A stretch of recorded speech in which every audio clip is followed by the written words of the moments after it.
I welcome my brother Bhai Vijay from Brampton.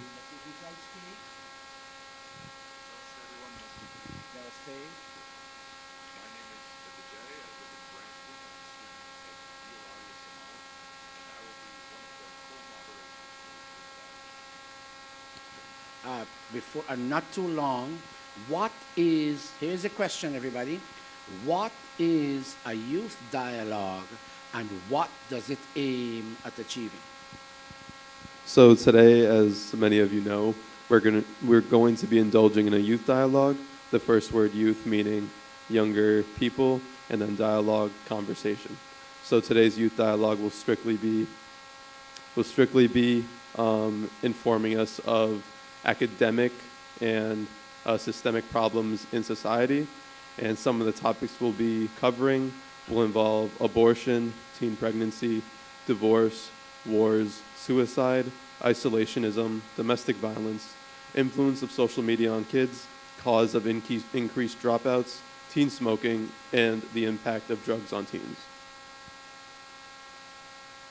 Vijay, do you want to come in?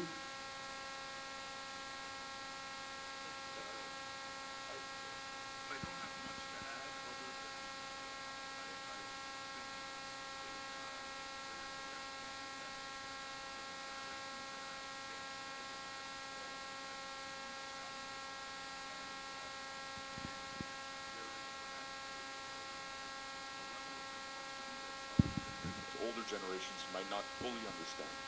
So I support this effort to have conversations around, certainly led by young people, to articulate their problems and to articulate the questions they have, and to provide answers that have a spiritual or scriptural backing.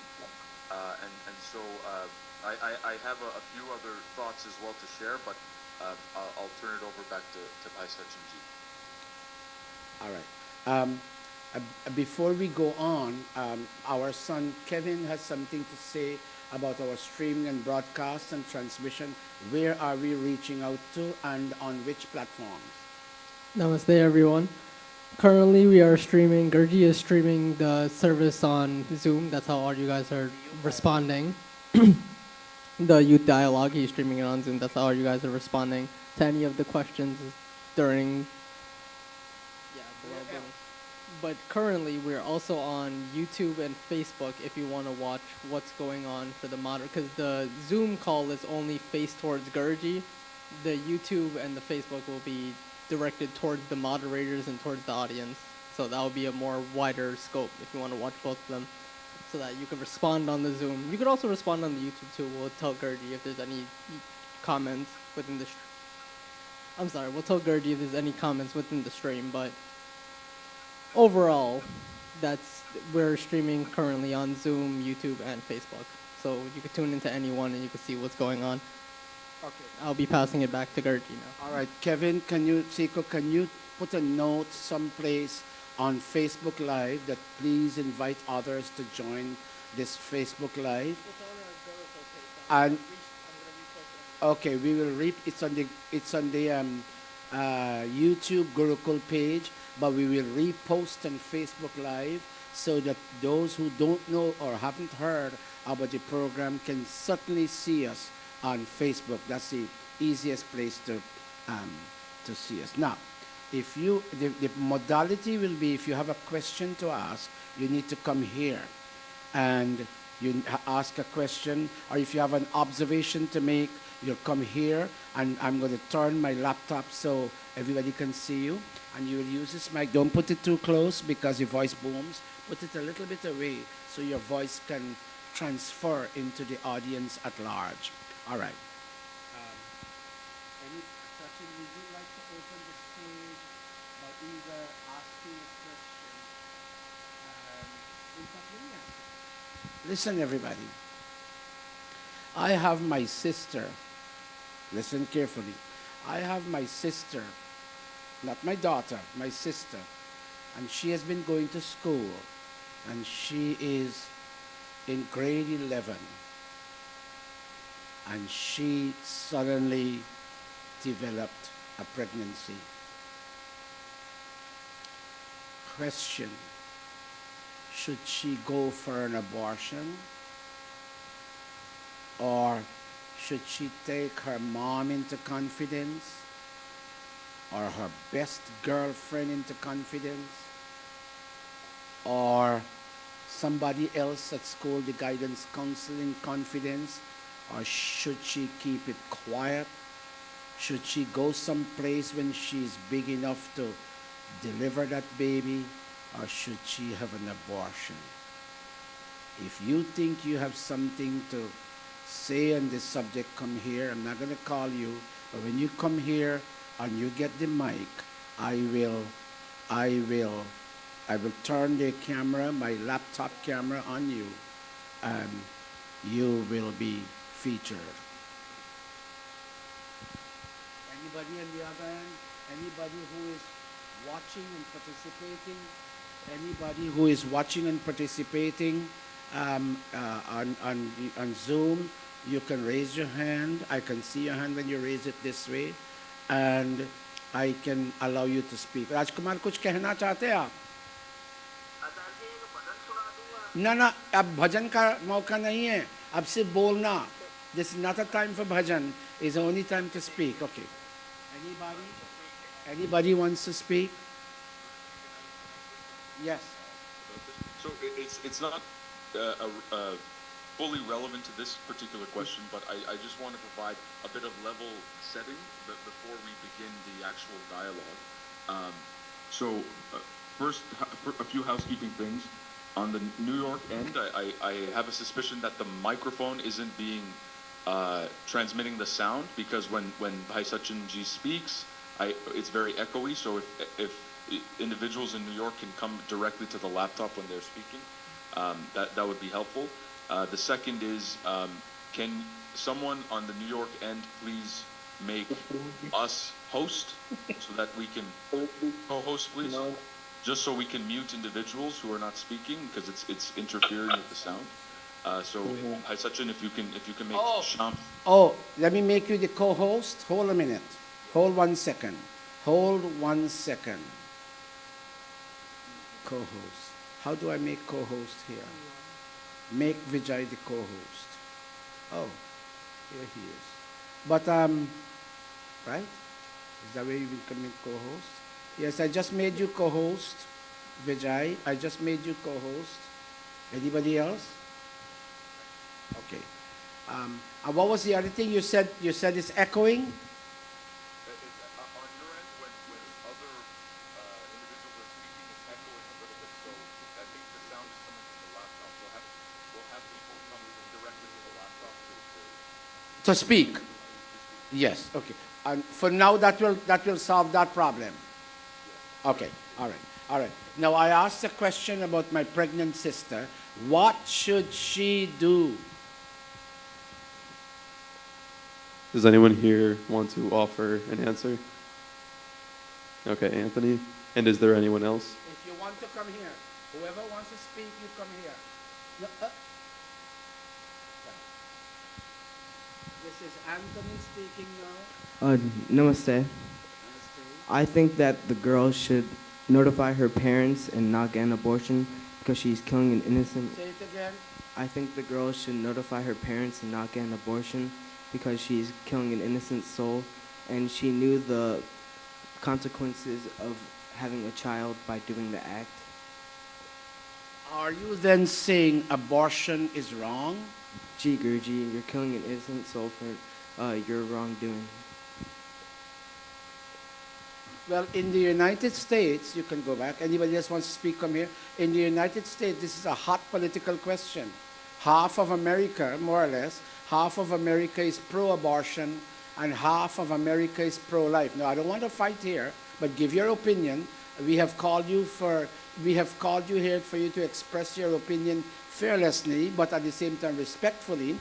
Half of America says you should have my body, my choice. Half of America. And the other half is saying, but you are taking a life in asserting my body, my choice. You want to say something? Ji Guruji. Namaste. So this topic is very broad, as Guruji has said, but I believe it can be broken down into various subtopics, such as the education on the aspect, along with further introduction on what teen pregnancy is. So basically, we're looking at it as should abortion be legal or illegal, but we're not looking at it before the fact, such as are kids being notified of proper sex ed? Are they being notified of protection? And these things come into play as a problem in the education system. These teens don't know what they're doing, and this is what leads to ultimately a teen pregnancy. And then society sees only two viable options, either have the baby or have an abortion. So I believe further development in lower places with no education should have a more broad teaching of teen pregnancy, contraceptives, or just overall education on what the act it is they're doing and the consequences. So it is not merely whether the girl, the sister of mine, should engage in an abortion or deliver the baby. It involves a larger question. It involves a larger question of youth education, values, you know.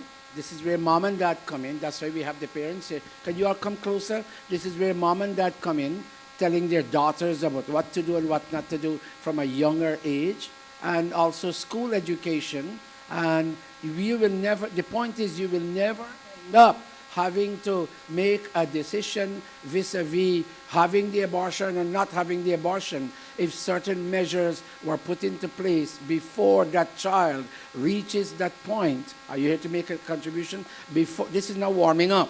Our children are now warming up. Initially, they were hesitant. Our children are now warming up. But we need, as Sachin said, we need a whole system of education put into place. This is now Neil. Brothers, sisters, mothers, and fathers, namaste. First of all, I want to acknowledge Bhai Sachinji and Bhai Chaitanji's points about there being a need for proper education on the matter, and the fact that indeed it does involve, in some cases, the killing of an innocent soul. But what I want to acknowledge about Guruji's question is that there's a multifaceted subjective nature to the question, in that we need to acknowledge the preconceptions towards the conception, right? In that we need to acknowledge the nature to which the child was conceived, the emotional, mental wellness of the sister in the matter, the amount of education that the sister has had in terms of her parents being in support or not in support,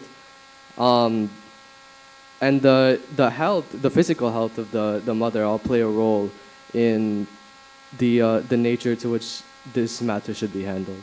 Thank you, namaste. Thank you very much, Neil. Yes, somebody, yes. Let me hear you, Vijay, from Brampton, Canada, coordinator, moderator.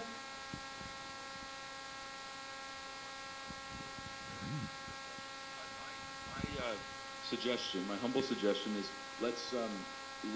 I'll provide a bit of my perspective, and we can allow the young people to maybe chime in, and then we can, if there are no thoughts, let's go through this list of questions. But I think perhaps some of the moderation should be done by Sachin and myself. So if you don't mind, can I set a bit of the... You're right. Yes. I kind of lost focus. You know, when you're in the pravachan mode, you feel you're in charge, and that's what really happened. So you stand right here, and you stand right there. You take the mic in your hand. Yeah, go ahead. You're right, Vijay. I fully agree with you. But anybody Okay. else, go ahead. Take over now, Vijay. Thank you, Guruji. So I just want to say, I think that the motivation behind this gathering is that we want to ensure that we have some level of safeguarding and protection of our cultural values and our ancestral values and our morality against the sort of Western liberal ideological conditioning of the West. And we have a global community here in India, in Guyana, and so on and so forth. And the world is sort of westernizing in a way. And what we're noticing is that there is a tension between our ancient cultures, our ancient culture and our ancient values, and the liberal Western sort of capitalist ideas that are taking shape. So abortion is one of them, and ideas around feminism and so on and so forth. So that the motivation behind this gathering is for young people to discuss these topics, but from a spiritual, a scriptural lens, and that is the intention. So what I will say is, for me, my goals for this discussion is to understand. I've read, I've learned about all of the great Western philosophers that have looked to answer the question around what is the meaning of life, right? They've all discussed this idea of existential dread, and I think, a large reason why so many young people are depressed and feeling anxious is that there is no clear, easy answer around the meaning of life. And so I would like to know personally, from a Vedic, Hindu, Vedic Satya Sanatana Dharma perspective, what is the meaning of life according to the Vedas, according to Vedic teachings? What is the answer to our purpose in this world? And Guruji, if you can answer that, and others, if they have comments, please, I'd love to know. Well, since I agree with you that I should be in pravachan mode today, and we are allowing non-Hawan, non-pravachan modus operandi to dictate this, I will give my leveling at the end. I see people like Pandit Sachin, and I see Pandit Ganesh of Guyana, I see Victor Singh. What is the purpose of life? But don't make your answers long. Let me see you offer an answer. What is the purpose of life? And then when we have that, then we will find out, well, how is it we should grow our children with a value system that she will say no to premarital sex. She will say no, but she needs to have an exposure first. But you can't give an exposure until you know, well, why are we here? Why are we born? Why do we have parents? Why do we live in a family unit? Why do we go to a larger unit called a temple or a church or a masjid or a synagogue? Why? Let me hear some of you say something. But don't give long answers, or else, we will eat up the objective. We will destroy the objective. And I see enough Pandit Navin here, Ravi Motilal here, Mohini here, all these people. Let me hear you speak. My brother Jagdish and everybody. Let me hear you speak. And then I'll talk. I see Surya here. These are all intelligent, educated people. Let me hear you say something. Raise your hand and the moderator will acknowledge you.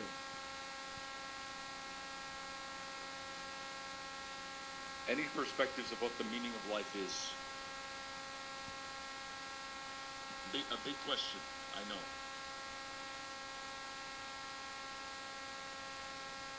So, Somebody said something? Pandit Jagdish would like to say something. That will come here so that the audience can see. No, it's it, Namaste. Yeah. Come here so that the audience can see you. Namaste. Namaste everyone. One second.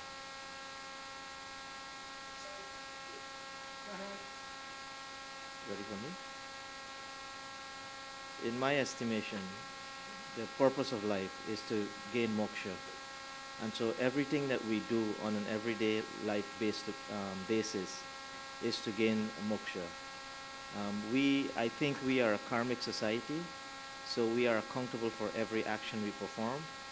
And so I think, just to make it short, we're a karmic society. We are we're a karmic society, and we have to suffer the acts that we perform. And so whatever acts we perform should enable us or not enable us to gain moksha. That's my comment. So, moderator, let me hear, he talked about moksha. Is that a Yes. valid concept? So, my It is a valid concept, first and foremost. I think where young people, perhaps people who aren't, who haven't been raised in the sort of religious context, they might struggle to relate that to their everyday lives. You know, what is moksha? Okay, it is something I'm aspiring to after death, and that is a bit abstracted from my perspective. So what Panditji referred to is we live in a karmic society. I would love to hear from him. What is the implication of my karma on my everyday existence? And I see Pandit Sachinji, he has raised his hand, so if it's a different question or an answer to this, I welcome it. Pandit Sachinji. Okay, before Pitaji Sachin, Pandit Sachin say anything, my response to that is us being involved and living in a karmic world. If you punch a wall, it stops you. If you bounce a ball, it bounces back. So for every karmic action, there will be a reaction. And so as we live our life, and we have to take that into consideration. Moksha, Guruji can explain a little bit more about that and as we get in, but that's my response to that. Thank you. I prefer Pandit Sachin and or other people to explain this moksha. I can't be explaining it all the time. So come, but give brief answers, not too long.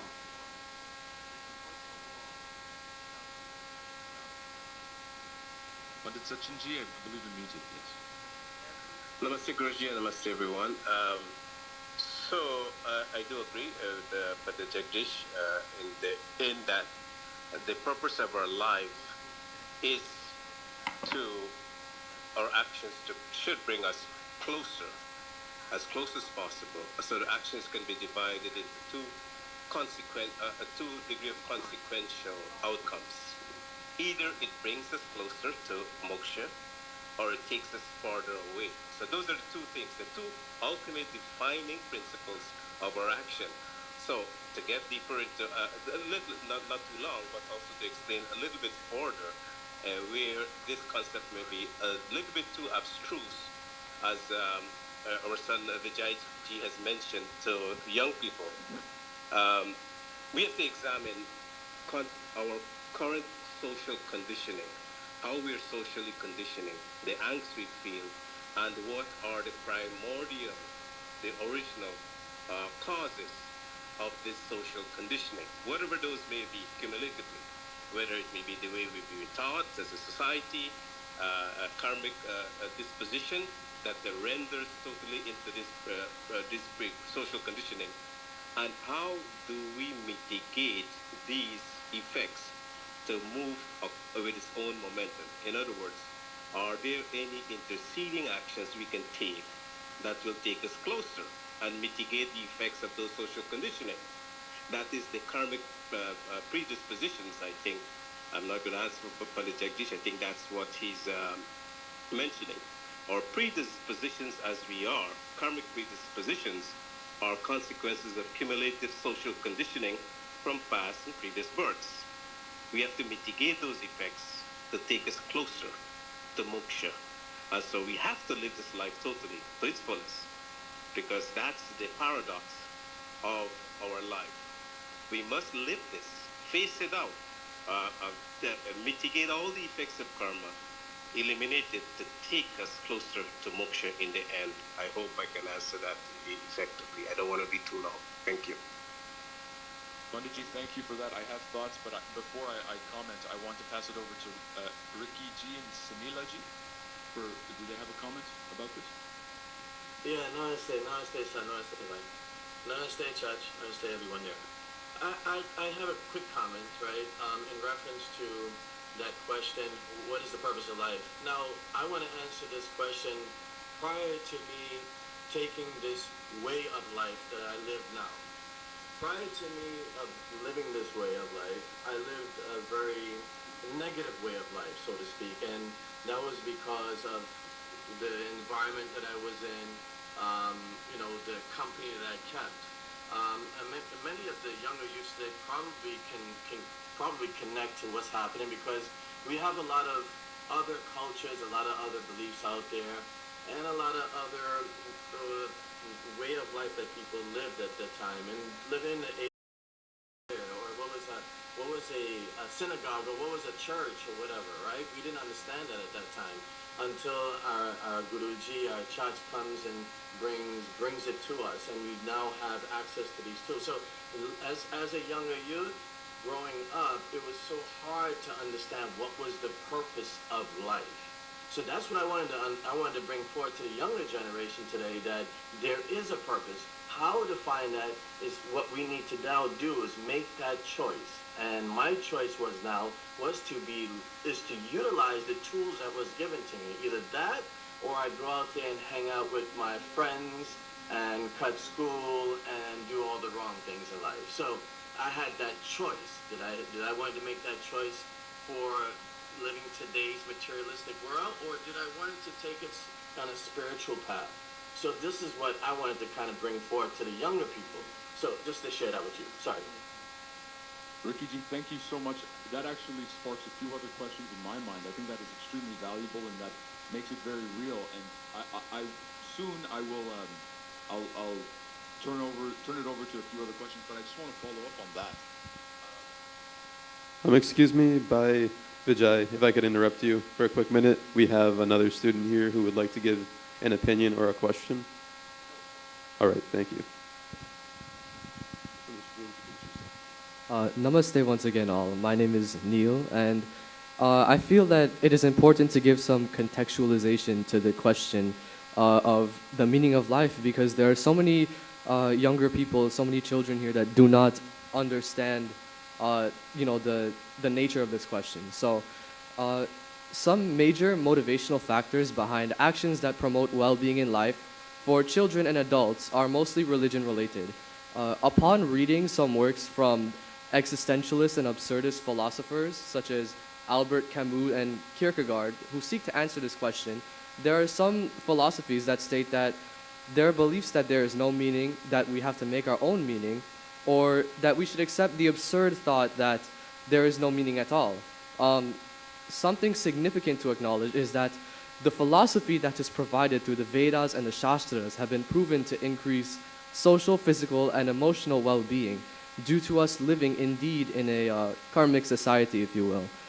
There is also the question not of what the truth is, but of what subjective truth allows us to reach our full potential, and that answer lies in the Vedas.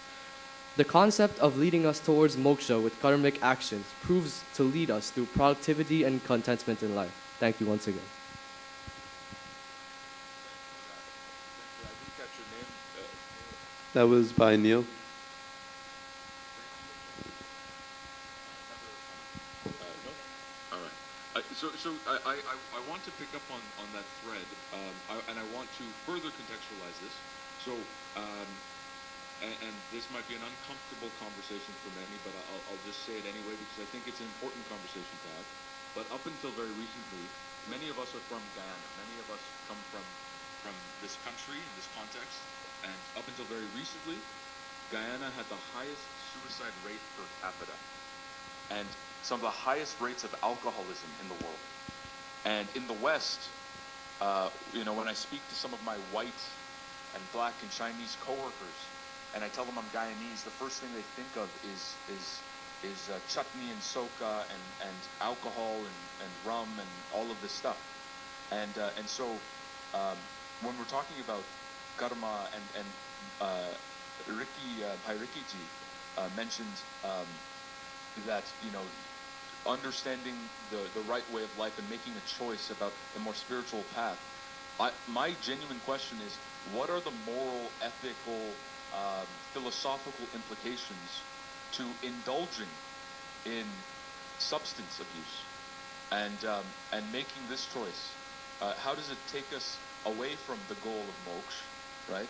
How does it take us away from the purpose of life? This is something that I invite everyone to answer. What are the implications of this indulgence in the worldly things, in alcohol, in drugs? How does that take us away from the righteous path? Any answers to that?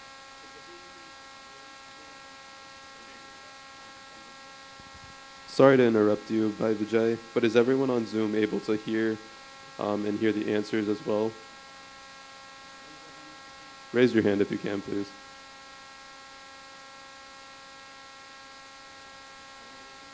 G.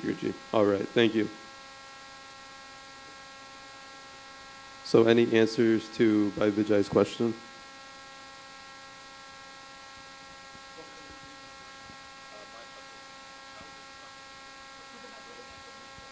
Alcohol take us away from our goal of moksha. Namaste. My name is Seiko. You usually hear me streaming. I think as a generalistic question, like in terms of how materialistic items can take us away from moksha, it's just materialistic items don't carry spiritualistic wealth. So you feel that momentary gain by getting the item. Oh, it's so nice. Oh, I love it so much. Oh, it's great.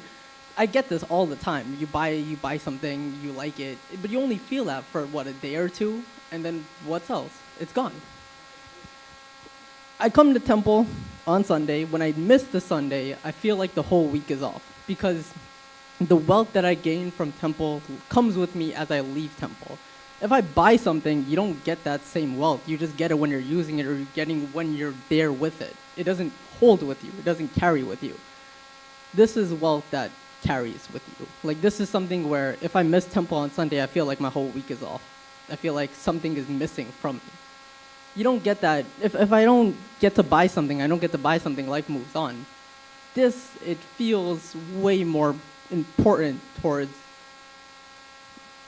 just how I feel in life rather than anything else that I could buy, anything else that money could buy you. That's all. Thank you, Dadasiya. And would anyone else like to contribute?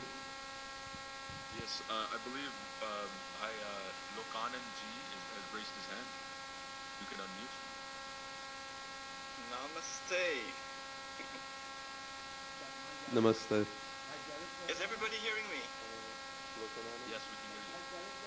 Oh, well, it's good. I'm using my laptop right now, so it's a privilege.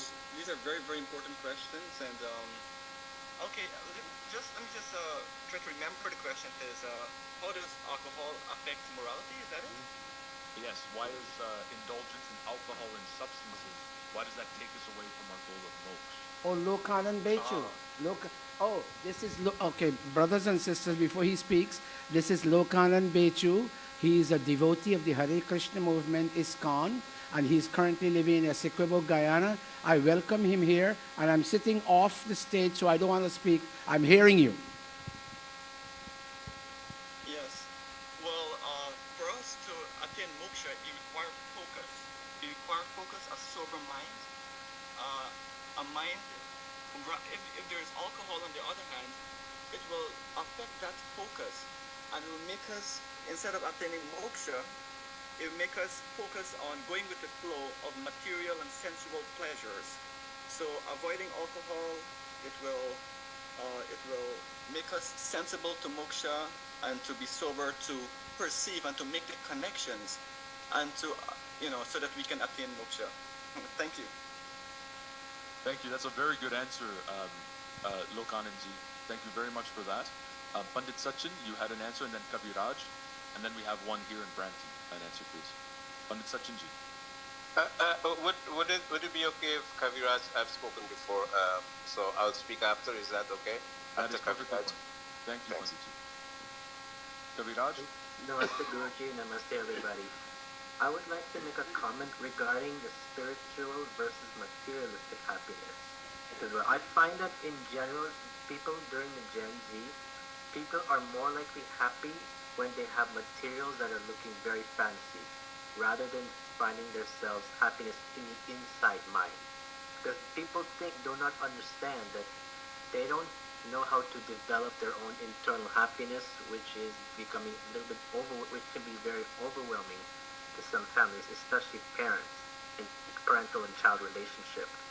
For instance, when a child buys an expensive item, a bag from some other store, she finds she wants to find buy more and more and more, and that makes it become spoiled because the person's not understanding how to appreciate themselves internally so that they can in fact be happy with themselves of who they are really. Materials are very dependable on material things only, not in their inside mind. So that's what I'm observing, and I'm hoping to understand that people these days can now understand that internal happiness is more important than materialistic happiness. And that's all I have to say for now. Thank you so much. That's a very good answer and very insightful for all of us.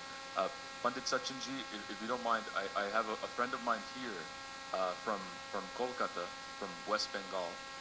He has a comment to make, and I'll let him introduce himself.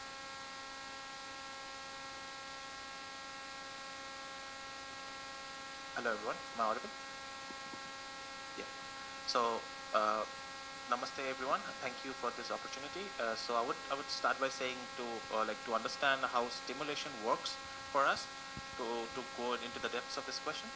So our mind is something like that. When we see something, if we like it, we want to achieve it. That's how it works for us. Like we want to achieve it, our brain tells us, okay, you need to procure that thing for yourself. And as soon as you procure it, then it becomes you, as you mentioned before, you become used to it.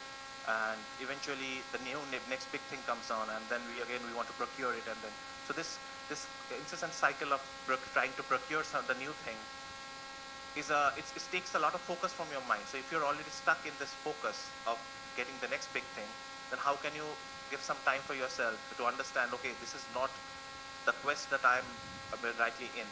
I need to focus on something else, because you are consistently indulged in something else, so you don't have the time to give your mind that space for the other thing or the spiritual thing to come into play. So that's how I think practically is that the human behavior to procure something and to make it your own is the primary reason why we can't focus on spiritual stuff.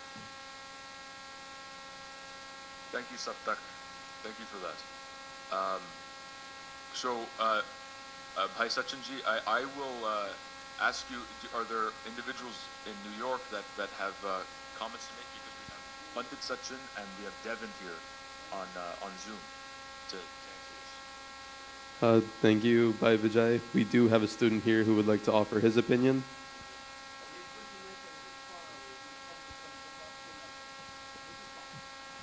Namaste, everyone. My name is Manish, and I just wanted to add on that, like, substance abuse and addiction is one thing that leads to bodily and psychological harm, and this automatically goes against our Vedic beliefs that we should treat our bodies as a temple in and of themselves. We should value its function and the purpose it serves to move us through this complicated world.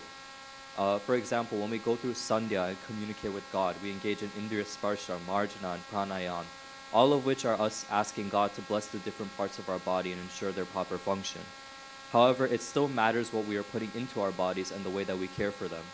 Especially at a younger age, indulging in these things so young is what leads to addiction later down the road. On top of that, it impairs our ability to spread the wealth of knowledge, which is another one of our Vedic values. There are many reasons why substance abuse goes against our Vedic beliefs, but from a Western standpoint, which inherently ignores religion, there are many psychological and physical factors that go against the use of alcohol and drugs. That's all I have to say. Thank you and namaste. That's extremely valuable. Pandit Sachinji, can I have you speak, and then we'll have Devin? Yes. So namaste again, everyone. So I hope I don't want to make this move again too long, but I have quite a bit to say on this. So full disclosure, no, I never drink alcohol. I don't. But those of you who know me know my father owned a bar in Ghana. So as a kid, I had the closest proximity to observe as it was, let's say in a controlled environment, observe the effects of alcohol from before consumption, during consumption, and at the end.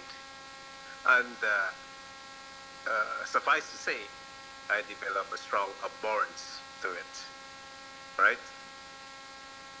So I study this matter intensely, personal interest. in that.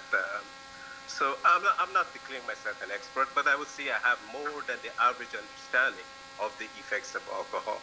So let's throw some facts out to tell you what those beer effects are. In North America, 25% of the suicides are a direct result of alcoholism. A quarter of all suicide. 50% of the people who have had suicidal ideation, think about committed suicide, is a result of alcohol consumption. That's a crisis. Alcohol is a gateway towards other drugs, right? It provides a gateway. Once you've tried that, you decide, maybe it's okay to try a little bit of this, and from this to that to that. It constitutes, this, I haven't done the research, but Dr. Phil is on the tour now and he's promoting, he did the research, and this is the research that they conclude, that by 35%, the effects of mental health, drug abuse, alcoholism, and suicidal ideation are reduced 35% in where there's a stable home and where there is a strong faith-based adherence, where people practice certain religious concepts. By more than a third, the reduction, I mean, these things exist, but those are the stats that he put out in what he's observed. So there's a direct correlation to these things that are consequential in terms of the immediate existence in our society.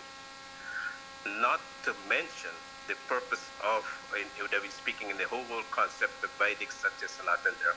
And in that realm, anything that numbs the senses, anything that creates a suspension of reality, anything that suspends our normal rational thinking, anything that does that is an impediment towards us achieving that final goal of moksha.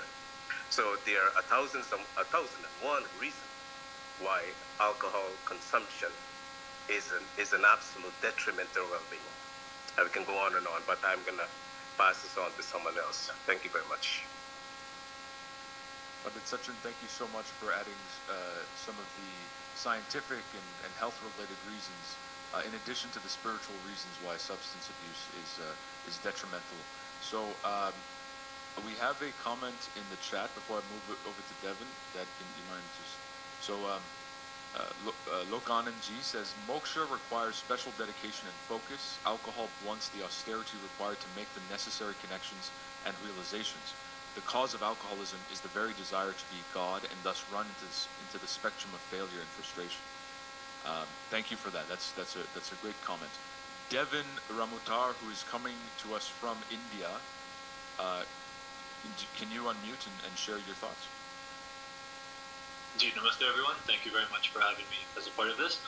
Before I begin, there are frequent power outages where I'm logged in from, so in case I happen to freeze out, you can, one of the moderators can feel free to move on. My contribution right now is merely for the sake of the dialogue. So it's very interesting to hear this conversation specifically around alcohol and substances.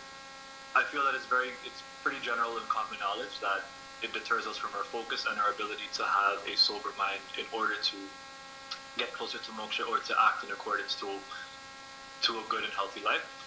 For the purpose of dialogue, I wanted to bring up, since it's a youth conversation, one thing that's come to light recently is research and study on substances aside from alcohol, specifically marijuana, for this specifically for this conversation. So as someone that's not too far out of university and high school, I've been around conversations, dialogues, peers, and a lot of people that feel very strongly that controlled marijuana or even controlled psychedelics have an effect on the human mind that can actually bring you closer to a state of focus or bring you farther away from a state of mental instability. And I'm just curious what people in this dialogue would have to say regarding for the youth, for people that are exposed to these, because it's a very real thing.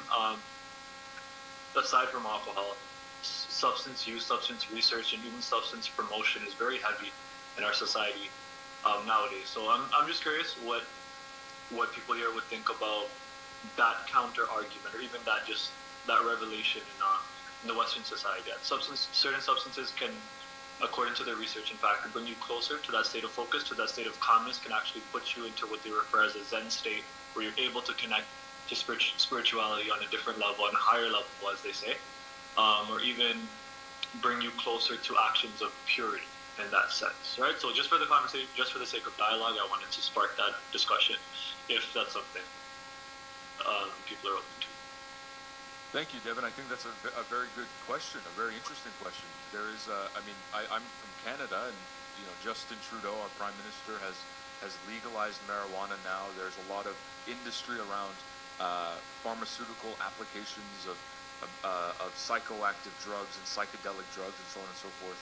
And this, again, as we started this session, we said that there is often a conflict between our Western liberal ideological sort of conditioning and our sort of spiritual and cultural values. So I'm very curious. I don't know if we have any subject matter experts, any scientists or doctors in the audience, but I think this is a very good question. Namaste by Vijay. I have another student here who would like to give his view on this topic. Namaste, my name is Chasen.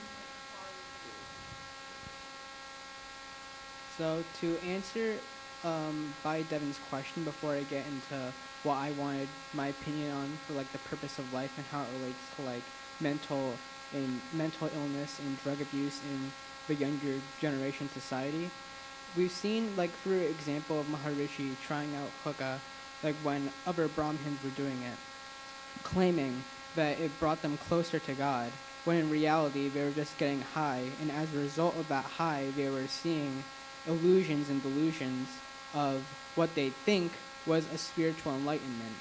And with psychedelic and psychological drugs, we see that is just brain chemical activity as a result of blocking neurotransmitters and or making them flow rapidly or stopping them from flowing through the brain synapses between one synapse to another synapse of one post neurotransmitter and one pre-neurotransmitter of receiving and sending a brainwave. So we see that through this brain chemical activity, that these sort of delusions of using these drugs and seeing it as a way of getting closer to God is just an illusion and just the way of our body making us think something that isn't happening.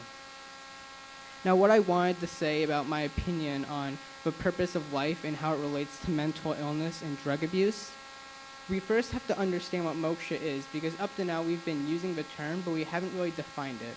Moksha is when we break away from a cycle of bondage, which is being born and dying over and over again in order to accumulate karma, accumulating good karma so that we could break away from this cycle.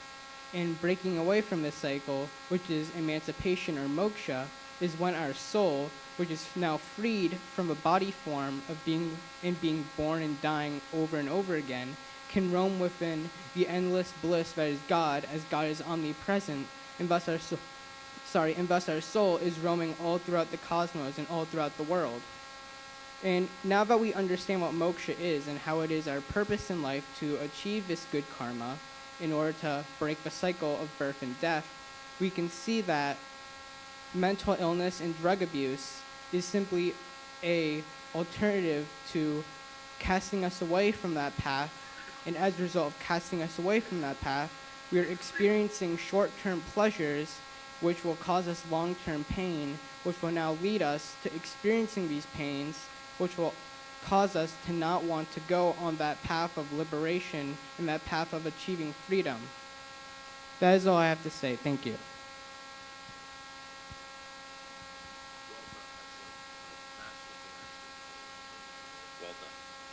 Well done. And Chasen.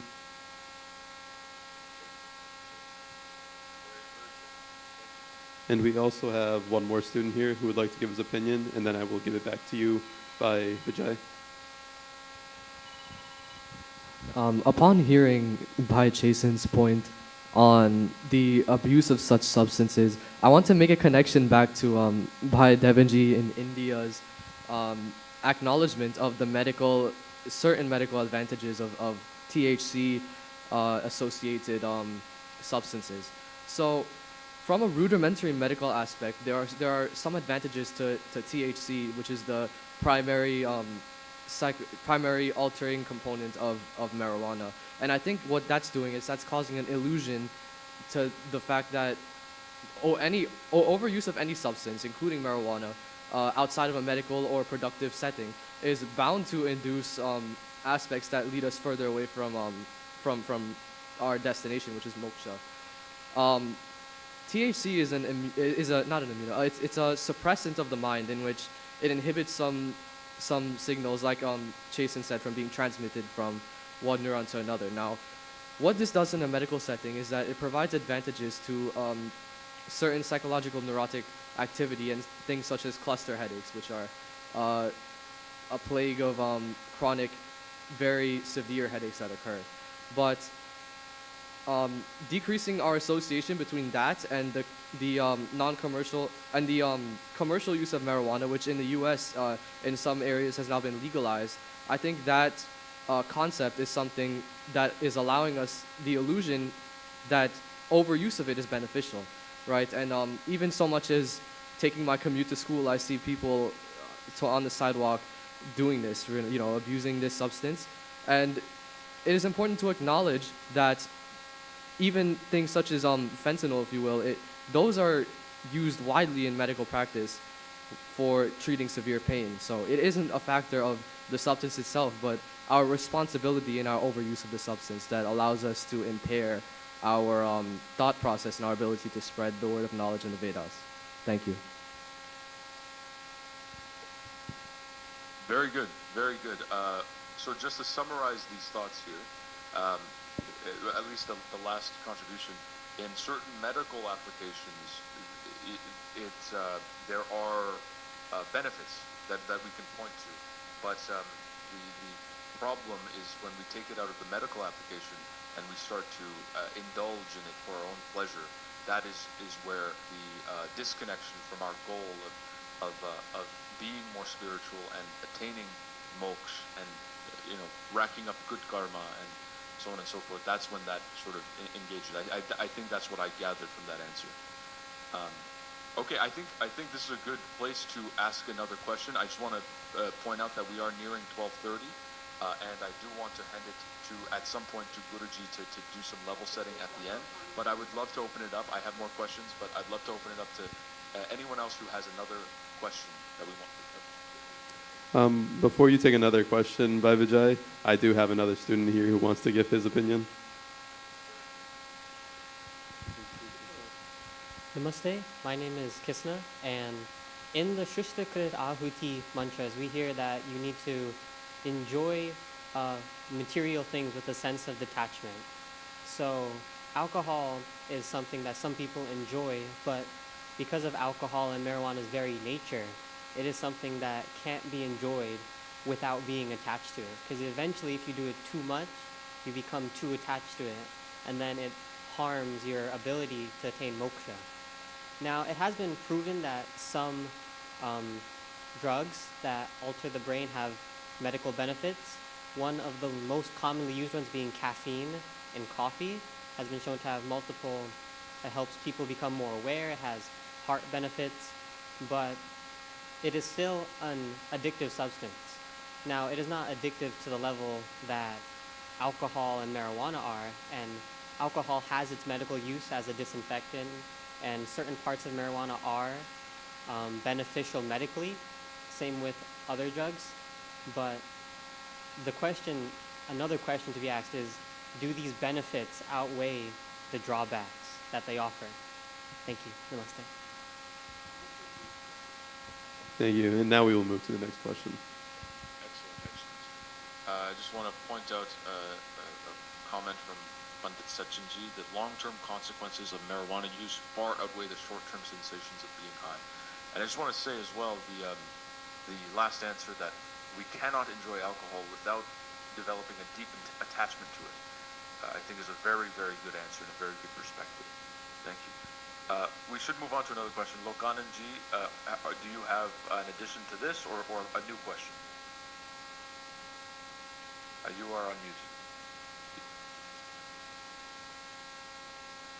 Yes, it's on mute, so that's good. Yeah, so I just want to make a little contribution to say that within the mind, nature, you can say under God's instructions, we produce dopamine to make sure as a reward for taking care of our survival. And if we cannot take care of our survival, then this dopamine is reduced and we become frustrated. So one of the main reasons, of course, from frustration, yeah, then you get your alcoholism and abuse of substances. So the real reason, sharing a perspective, why we indulge in alcohol abuse is failure to take care and to manage our survival when so many companies are distracting people into artificial living, artificial products that will cause frustration and stress. So people need to be empowered to live in sattva guna. The signboards, the media, everything needs to inspire people to live in sattva guna through the land. Your nutrition and your medicine is right there.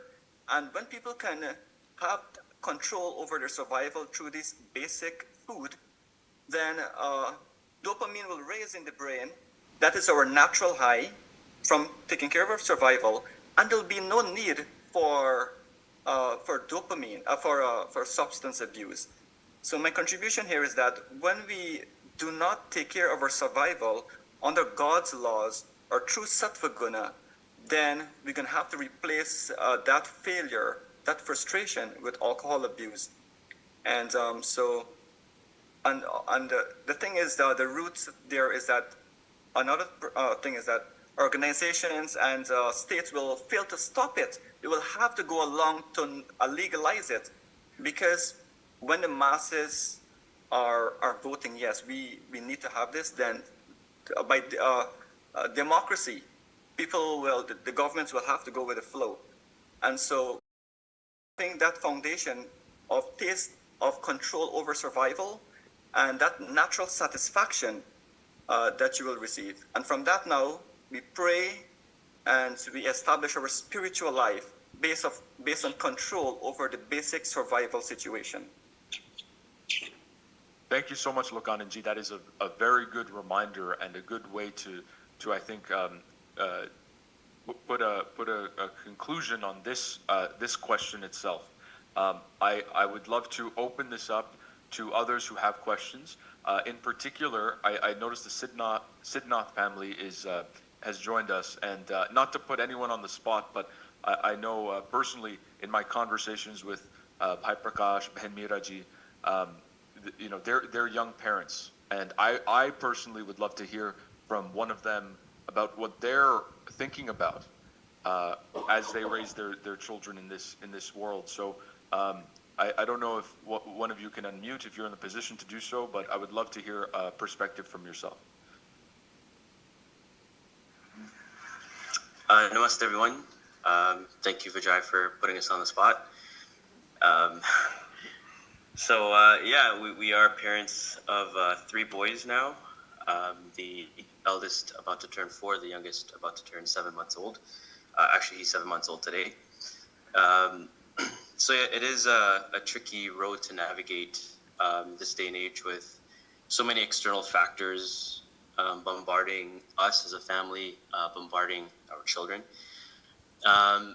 So yeah, we do look at the tools that are given to us and that are given to basically everyone. And it's about how we use those tools to combat what's out there. You know, so myself, being part of Gurukul once upon a time before I came to Canada, and Mira's upbringing in Samaj as well, is, you know, I guess that shield, if you would, that kind of helps us focus on what we need to achieve as a family. And then also trying our best to not be super detached from the society that we live in, because the moment that you do that, you're kind of, seen as that black sheep of your community. So it's about, that balancing act that you have to perform as parents, and then also allowing your children to run free and have that mindset of that carelessness, right? That they have as children, and that what you want as a parent, to see them happy and to see them thrive. So it's definitely about taking the tools that we have. A big part of us is definitely that music aspect, to help us focus them, since we're both musicians, and they've taken a real love towards music. And I think once you as a parent finds a path for your child, a really strong path, then kind of everything else flows with it. So from music we can then talk about different avenues of aid and spirituality, because it's all in the same within that same world. So it's about definitely that balance, definitely that tricky act of juggling three while putting them in a bubble of sense of security for us. It's about exposing them to the right people. Society. So society is huge, but it's about where you take them, right? As one of our other gurus, he Pandit Nareshji, he talks about being someone that plants seeds as a parent and watching that seed develop and grow, and it's about what you give that plant, right? The right ingredients to see them grow. So it's a great topic of that we're talking about, things that we should be steering away from, that is not a conducive formula for growing a plant or a child these days. Thank you, Bhai Prakash. That is a very sage wisdom for individuals like myself who are around my age, around the 30 years old or so, who are looking at taking that sort of next step into grihast, and so I will get to Pandit Ganesh Prasad ji, but I have a question that I would love to share. Just a reaction to that. Prakash, you were very lucky to have found your life partner in the Mandir community, and you both have very similar values. I think for a lot of us, I myself am unmarried at the moment, and I can certainly attest to how difficult it is to find a partner who shares my values and shares my beliefs about how I want to raise my children, my future children. So how does one navigate finding, and this is not just for Prakash ji, this is for anybody, how do we navigate this decision to find a life partner? And what is sort of the community's perspective on things like interracial, interreligious marriage? Is this a recipe for disaster, or can we find some synergies among different communities? Pandit Ganeshji, I wonder, do you have a reaction to a question like that I just posed, or do you have a different question to raise? Namaste. Are you all hearing me clearly? Yes. All right. So I wanted to add to what our Baiji just said there about parenting and having your child in the right environment. And I'll add something to your last question also. In Guyana, you see, one of the major factor that we face is that it all starts from the home, where parents are not putting the efforts or the energy of sending their children to the temples. So if they don't have the proper guidance from a very small age, by the time they are 15 and 16 and you try to guide them onto that path, it is very, very hard. So for me, I have two kids. My eldest is 10 and my smallest is 2. And from the age of 6 months, my eldest, I ensure that he comes to the mandir. He goes to the mandir every Sunday morning, every satsang we have. And now it is embedded in him. He likes satsang. So I wasn't here for 2 months. I was in India studying. But he ensured, even when his mom did not put the effort to go to the mandir, he ensured that he woke up every Sunday morning at the age of 10 and he got ready and he made his way to the mandir. So this way, if the children have the right upbringing, which is it starts from the home. If the parents have to have that influence onto them, only then we can try to eradicate or try to fix all these other issues that we're having with marijuana, alcohol, and all of that. It starts from the home. So that's my contribution to that part of the aspect. Of gaining moksha and all of that. It starts directly from the home. So we as leaders, we have to reach out to the parents also to try to get them to come out and to give them the proper guidance and all of that. One of the other things that we really, really have to deal with in Guyana is a lot of traditional aspect of things where people believe that, there are certain traditions that you must follow, and I say this with all no negativity, but many of the traditions that Hindus in Guyana follow are crazy. They don't have any merits. It's all tradition. And as young people in society, students, children, if an educated and intelligent students that comes to the temple, if they do not understand what the elders are saying, and the elders don't have answers to give them, then they will deviate and they will go somewhere where they will understand what they're doing and they will understand the purpose of whatever they're doing. So many times you find that, I'm trying not to take too much time, but many times you find, especially in the Sanatan way of practice, a child may ask the parents, why are we doing this? And they don't have an answer because they think, oh, it's a traditional thing. My grandparents have been doing it, so we have been doing it. So immediately the child thinks, well, this doesn't make sense. When they question it, they're being pushed back, especially by the parents and the leaders. So this is one of the things that we really need to fix in our Sanatan homes and Vedic homes. Coming back to finding a partner, my wife is from a Hindu background, and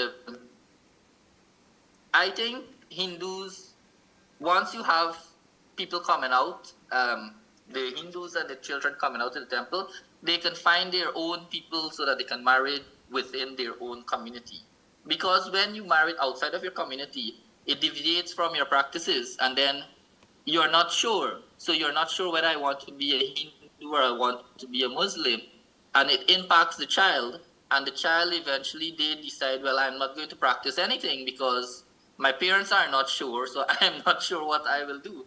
So if we can not have interfaith marriages, meaning you have to have a lot of education, a lot of work to be done there so that you find whoever you are looking for, the right person in your community, your temples and all of that.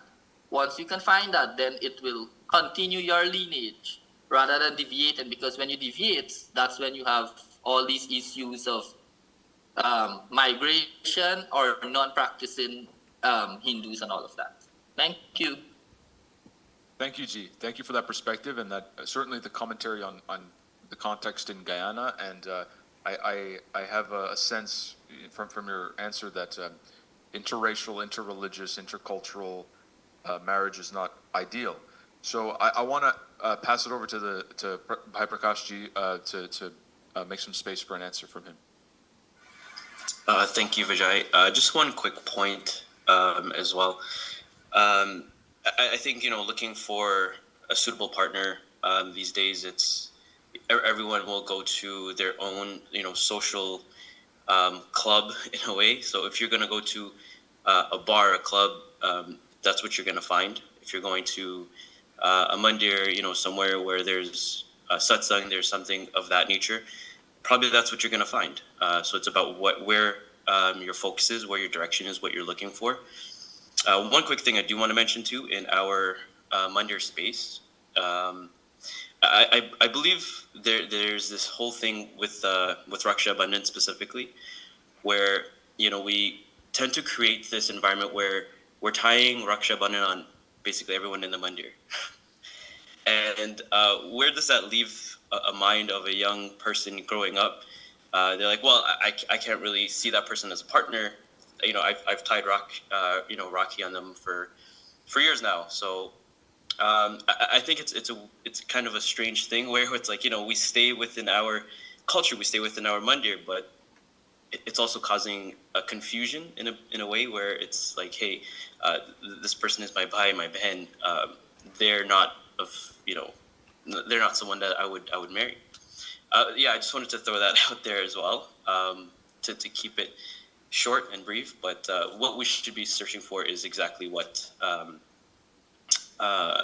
where we're going, where our parents take us, where we find that happiness, that culture, and we shouldn't be deviating from that, because what we're looking for is usually right in front of us, and then we tend to look elsewhere.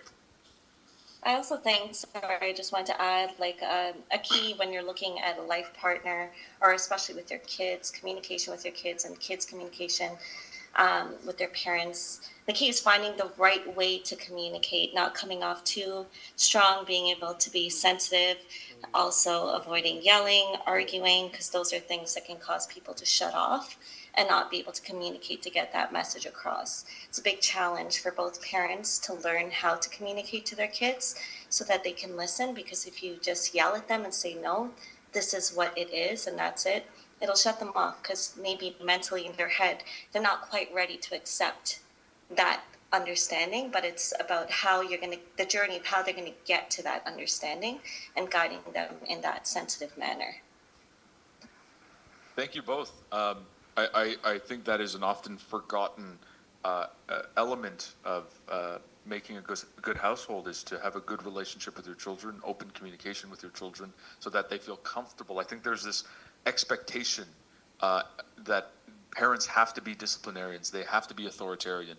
But I think that this is something maybe we can incorporate from the new age wisdom, right? Is that we should be investing in good communication with our children. And Bhai Prakash, your point about tying incessantly, Raksha Bandhan, Rakhi on everyone in the mandir, I think that's a very good point. And we were laughing here because that is very true. Devin, you had your hand up. You have it down now. Do you have a question or a comment to make? We'd love to hear from you. Excuse me, by Vijay, if you wouldn't mind. I do have 2 students who have been waiting patiently to have their opinion heard. No problem. And then, thank you. Devin, we'll get to you right after. Namaste once again. I just want to bounce back to the topic of interracial, interfaith marriage. I think one of the things that Guruji often talks about in his pravachan is that we should be respectful of other people's faith, other people's culture, and I think for us to look down upon the idea of interracial, interfaith marriage, I think that directly goes against that idea of respecting other people's belief, respecting other people's faith. And on top of that, if we have faith in our religion, we have faith in our culture, there is no reason to look down upon interfaith or interracial marriage. If we have confidence in our beliefs, in our culture, then there's no reason for us to think, oh, marrying someone else outside of that culture, outside of that religion, will make us question our beliefs. If we have faith and we have confidence in our beliefs, then there's no reason for us to question potentially going away from those beliefs. And I think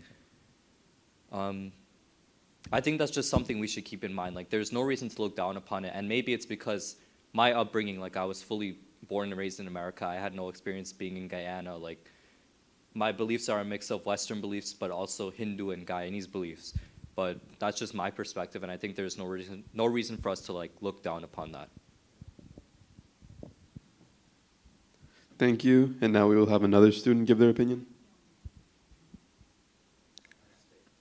Namaste, everyone. My name is Annika, and I just want to say that, I want to express my opinion on the interracial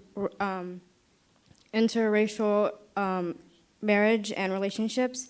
I believe that you can look for someone as in like a partner outside of your religion or outside of your society. But at the end of the day, I believe that when it comes to seeing this person more as like a wife and a mother or a husband or father, I believe that when you're looking at it, I believe that that when you're trying to raise your kids, it should only be one religion or one society.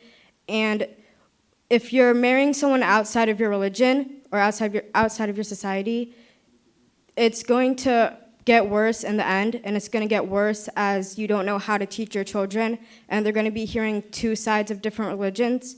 And this could like ultimately, I guess, relate into like abuse or domestic abuse, as you're trying to teach. If you're really strong in one religion and you want to get married to this other person, but they're also really strong in their other religion, I believe that the marriage should not happen, because it can get worse. And it's not about looking down on the other religion.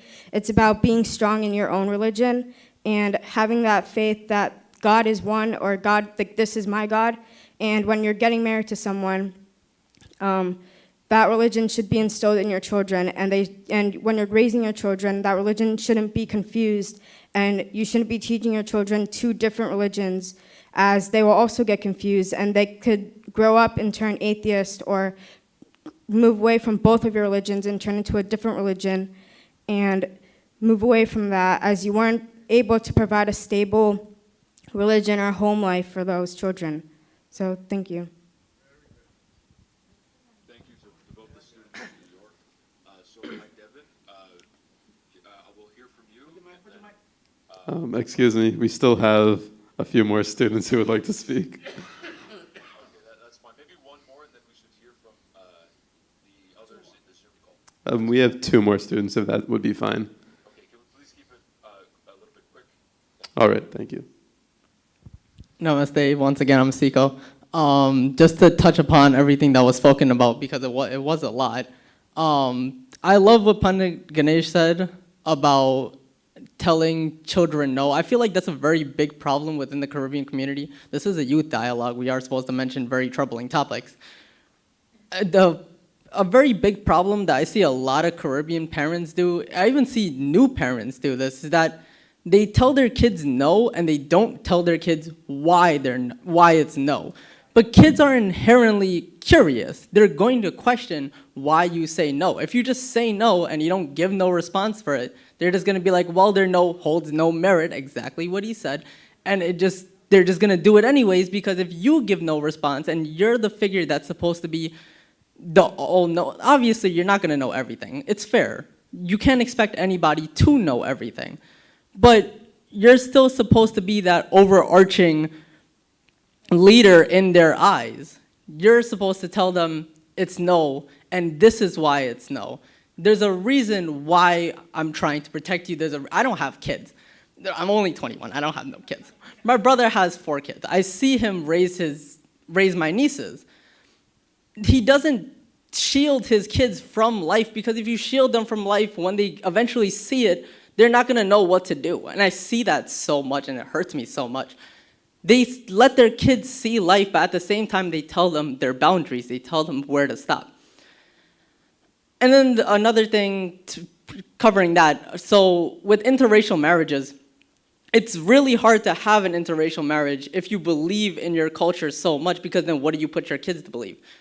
You can't have your kids believe one religion that, if your religion is really that much, that's so big of a part of your life, it's hard to have, let's say, your child believe the teachings of the Arya Samaj and the teaching of Vedic culture, and then the teaching of Catholicism.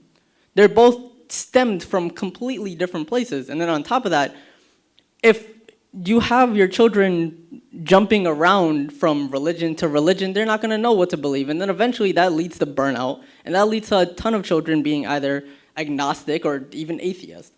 So that's not to shun anybody that has an interracial relationship or has relationships where they're not the same. It's just that, at least for me, I know that when that time comes, and I do have kids and a wife and whatnot, that all that comes with someone that I can have my kids believe what I believe in because of how much the mandir played in my life. I want that to be the same for them. And I'll keep that short because we're running with time. All right, thank you, Siko, for summarizing the many views we've had. And now we will have Neil.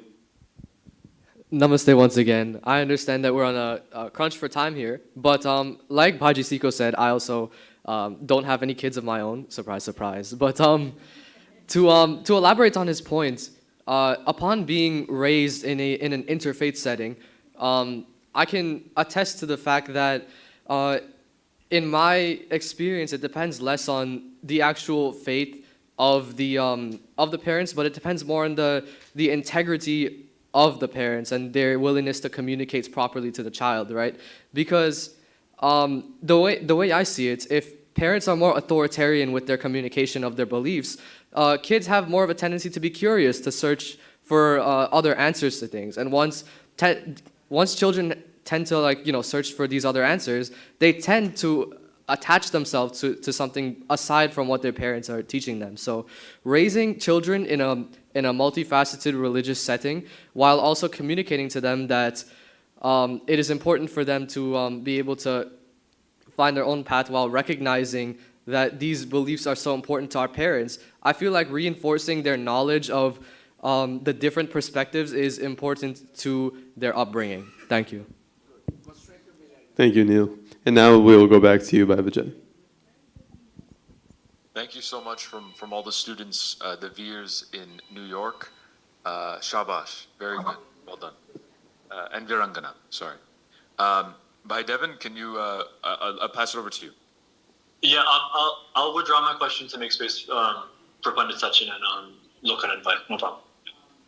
Okay, and then we'll come back to you with the question. Lokananji?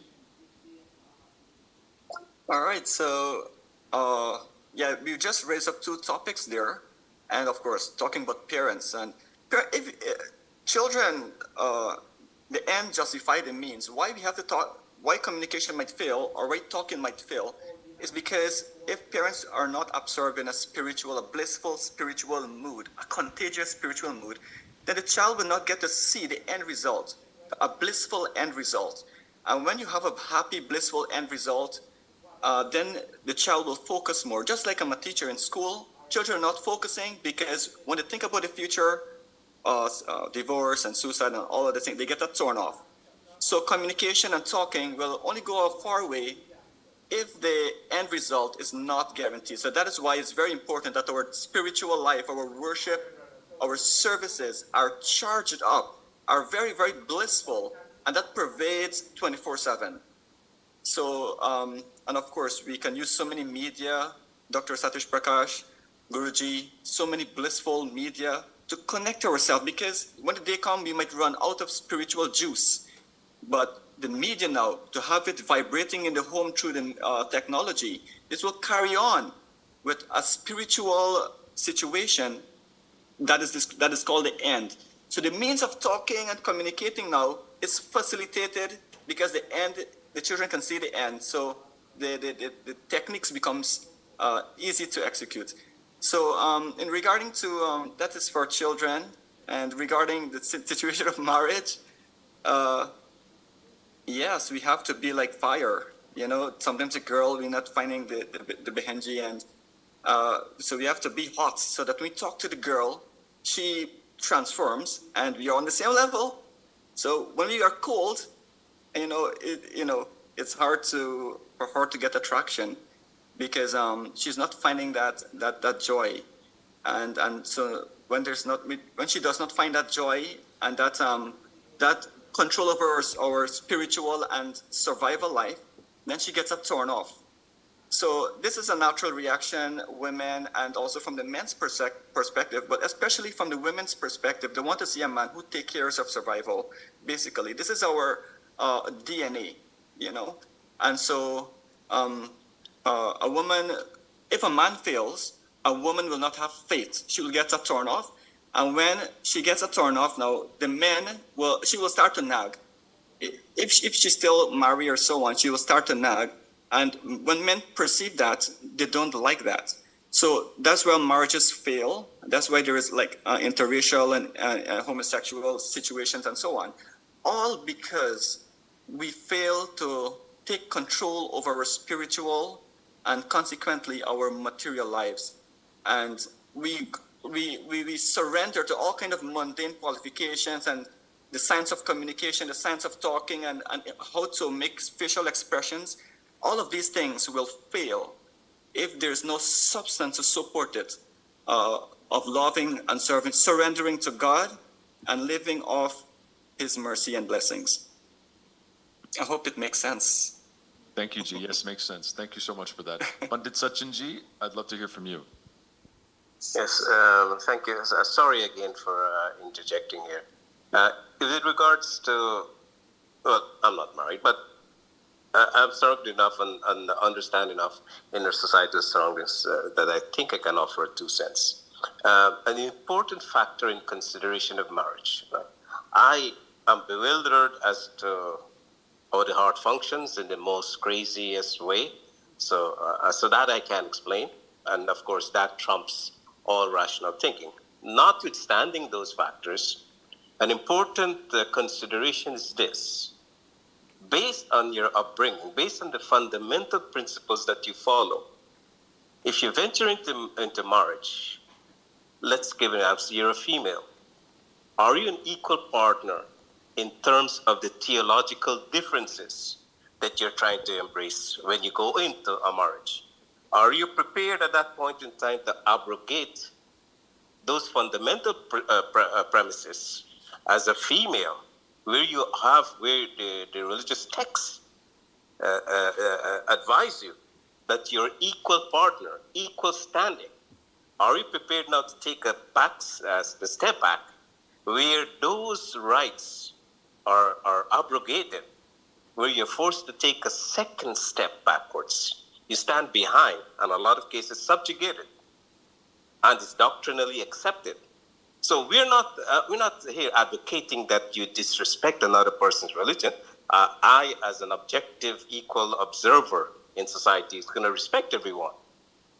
But are you prepared to give up those tenets that will make you a second-class person? And those are things that you fundamentally must consider when you're entering into a lifetime partnership. It is quite important. And those differences will make or break that long-term relationship. When, for the moment, basic elements of attraction, whatever those may be, basic elements of attraction may be the guiding principles towards forming a union. It would not last the long-term aspect, the test of when those differences come up. We've seen it much too often. So, my understanding, I am a full student of Maharshi Dayananda and the wisdom. I trust the wisdom of the rishis, because when we examine these texts, let's not think that, these are old-fashioned things. These things existed in every yuga. They existed thousands and thousands of years ago. Our emotional state of being, our anxieties, our insecurities, our fears, haven't changed for thousands of years. It's the technological advancement, the way we maneuver it, have changed. But all the angst we feel are the same we felt on various, it manifests itself in various forms. But it's still the same. Inherently, we're still the same. So the application of those rules are extremely still valid. As much as we think we are much more advanced, we are not psychologically, we are not emotionally, if we suffer the same thing. All right? So I'm going to trust the wisdom of those that says, be very cautious when you tread into an avenue where you're trying to exchange your values for another set of values to your detriment in a long-term relationship. And it more than often, it ends very, very badly. And that's all I have to say on that. Thank you. Pandit Sachinji, thank you so much for that. That's very valuable for us. Bhai Sachin in New York, I don't have a good visual on the Sangat in New York City, but we do have a question here in Canada. We have a comment as well from Davina Ji. She's expressing disagreement, and I don't want to put them on the spot, but if they're comfortable, I'd love to hear what that is. But Sachinji, do you have anyone in New York? Yes, thank you. We do have another student who would like to share their opinion. Namaste, my name is Manisha. To keep it brief on the equality in the relationship in marriage, Rishi Dayananda's teachings and missionary work has promoted the ideas of a woman being in equal footing to a man, and a productive relationship is one with proper communication, mutual respect, and dignity from both sides with equity and empathy in mind. Thank you. Namaste. Thank you. So right now we do not have any further questions, so that will be back to you by Vijay. Thank you, Ji. Appreciate it. Davina Ji, are you comfortable sharing your perspective on the microphone? And if you're not, that's fine. I just want to make some space for you.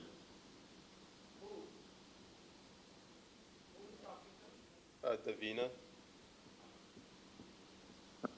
Okay. If not, that's perfectly fine. Namaste. Sorry, it's Davina's mom actually. It's Benita. That was typing. Well, in terms of some of the comments that I think Pandit Lokanan mentioned with regards to, I think I was more so focused on where he was talking about men and women, particularly.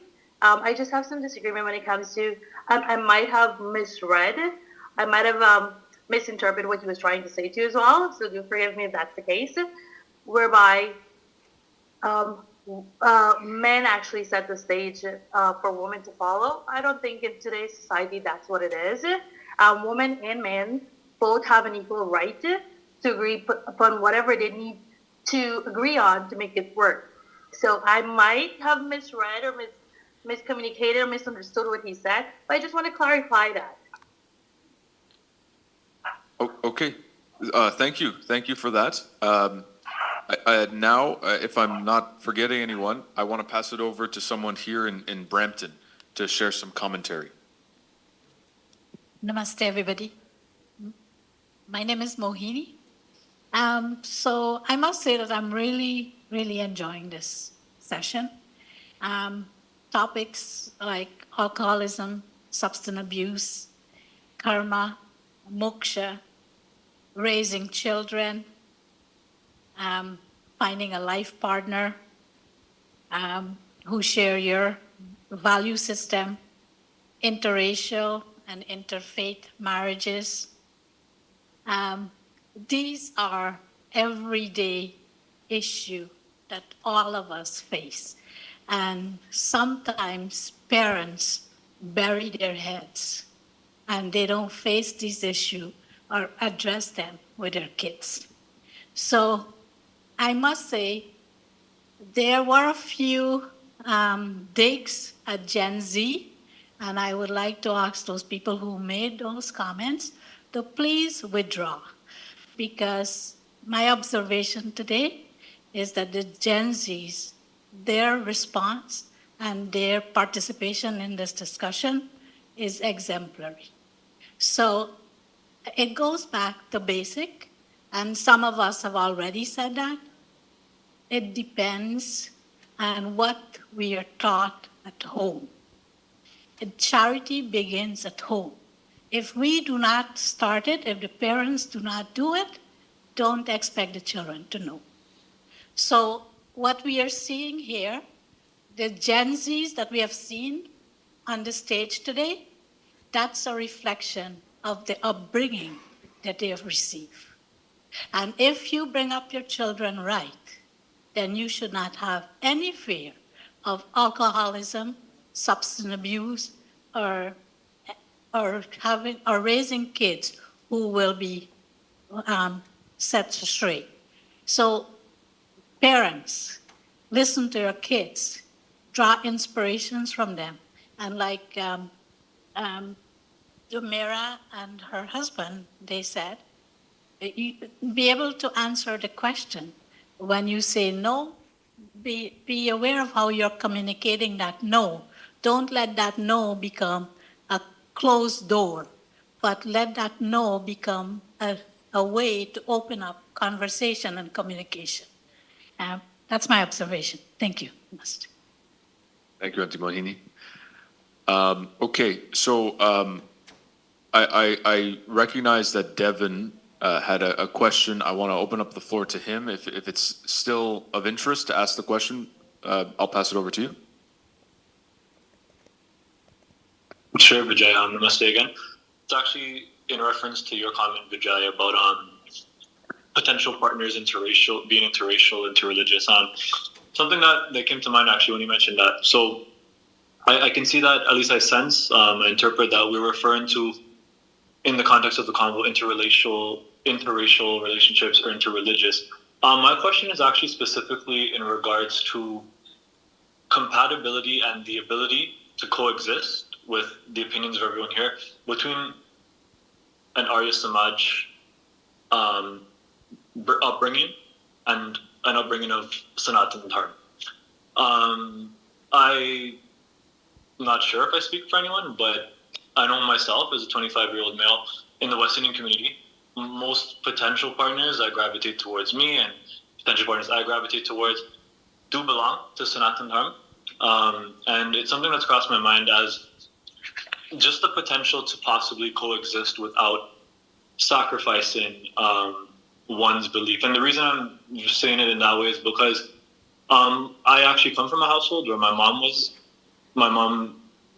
brought up in Sanatan Dharma, my dad Arya Samaj, and they collectively mutually agreed to follow Arya Samaj, an Arya Samaj upbringing for us. And it's turned out very well for our family.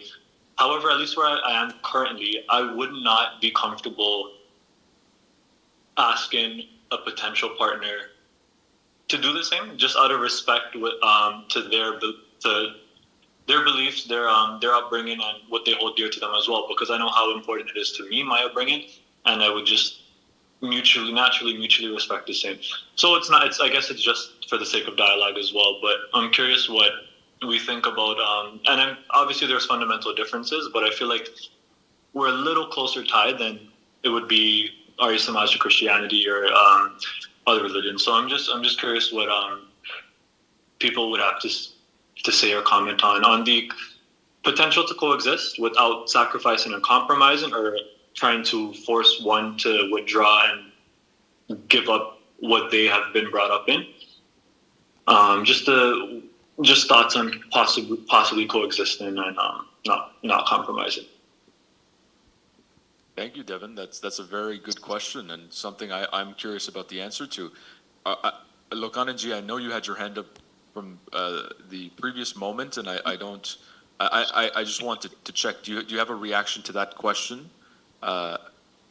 Something that might be relevant to that question. If not, I can get to you, but I just want to make space. Does anyone have a reaction to that question? Namaste. Yes, I do. So, can I proceed? Yes, please. Okay, so in terms of interracial and interreligious marriage, this is my opinion, and everyone is free to disagree, but I'll just share it based on my experiences. Let's be practical. You're living in Guyana, and you have an interracial marriage. It has political implications, and that political implications has cultural implications. And it just dilutes the whole concept or the whole philosophy that you believe in. You might have a few cases where people coexist, great, but they should not set the stage or the precedence for the masses to follow, because it is destructive in its nature. You cannot have, you can respect people based on their race. I have nothing against that, and I don't think Vedicism teach you to do that. But we do have cultural preferences and cultural inclinations, and we're steep in that, and that creates a big differential in how we see the trajectory of life. So I'm just sharing that, and I will end here. Namaste. Thank you, Ji. That is very helpful. I know Bhai Sachin has his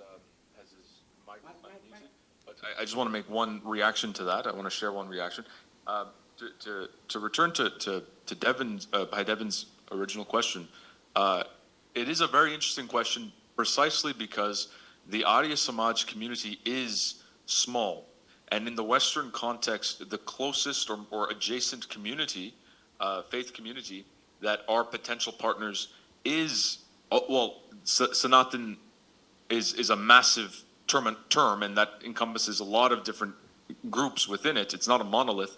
But how do we reconcile the sort of the revivalist imperative of the Arya Samaj with the perhaps some of the polytheistic components of conventional Sanatan Hindu tradition, so on and so forth? So this is, I think, is a very interesting question, and perhaps Guruji can speak to that. But Bhai Sachin, I'll pass it over to you. Thank you, Bhai Vijay. I also have a reaction and answer to Dada Devin's question. So when we're looking at interracial marriages and different faiths of two people, I think it mostly relies on not conversion, not sacrificing. But as an Arya Samajist, as a community, we shouldn't be focusing on, oh, this person is not within the society. We should be focusing on education, because what I'm seeing is that we're all worried about, oh, this is not going to go well. However, what we stand for is to educate the whole world.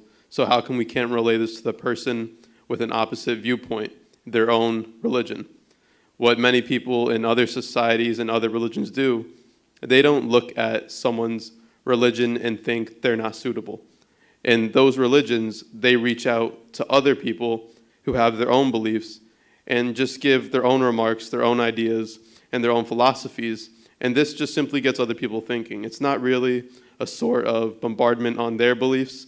It's mostly basically just a question for them to think about, because when they're growing up, their religions are mostly forced on them. They're brought up in it. So they don't really think for themselves about, oh, is this why this is? Is this something that I just have been following my whole life? So I think the main thing here is that why can't we educate the person that we so-called love to help them get a better understanding of the truth that we see? And I also do have four other students here who will also give another answer to that question. Just one interjection. And Guruji will interject. Vijay, just bear in mind, it is now 1:15, and we're committed to end this at 2 o'clock, which will give us a 2.5-hour window to complete this discussion. So we will end at 2. So please tailor your participants and their comments to finish at 2. Thank you, Guruji. Yes. Thank you, Guruji. So if that being said, I do want to hear from everyone, but if everyone can cooperate with me, perhaps maximum 20 to 30 second interjections, and then we can pass it over to Guruji to sort of wrap this up. I don't know who was first, but I think Lokananji, can you do maybe 20 to 30 seconds? Then we'll have Bhai Prakash's family, Kabiraj, and then the students in New York. Yes, so namaste. The real problem is we have how much surrender to God do we really want? How much service to God do we really want versus the service to the system that man has created? And man wants to be God, right? Through the flesh, through Maya, man wants to be God. So the problem really is like with interracial marriage and all of these kind of marriage, once there's man and once there's woman, is the interest there. The interest has to be the same. And then it doesn't matter as long as the interest is the same. And as if the interest is the same, then the political perspectives and everything will align with that interest, at least in due course of time. So, yeah, and from my previous comment too, I will take the opportunity. It takes a lot to lead in a spiritual organization. It has a lot of biological consequences on the mind and on the body. And for females, it's hard on their physiological and biological nature many times to pierce through this Maya that man is using to be God, is very, very hard. So when you say men, it's a general principle, it's a biological principle, general principle. Of course, women, they will assist according to how much they can assist biologically and psychologically. But men, because the body doesn't have many processes as a female has, it can take the blunt of piercing through that there and to assist with our sisters. So a little on that there. That's why I use the word men. It's general, of course. It's just general, right? And so I thank you so much. A little there. Thank you, G. Thank you so much. I appreciate that. Bhai Prakash's family, can you share something with us? Yes, namaste, G. Just coming back to Pai Devin's comment in regards to interracial marriages.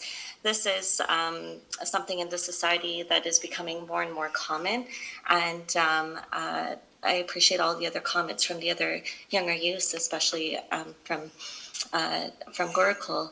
And I think it all definitely comes back down once again to communication, and given in context as to what Pandit G. Sachin had mentioned in regards to following our scriptures and what it advises, it definitely would be a little bit more challenging if we do choose someone who's from a different culture, because the ideology, our backgrounds, our understanding is completely different and understandings. So when you're making that choice in regards to a future partner, you have to be able to have strong communication with that person.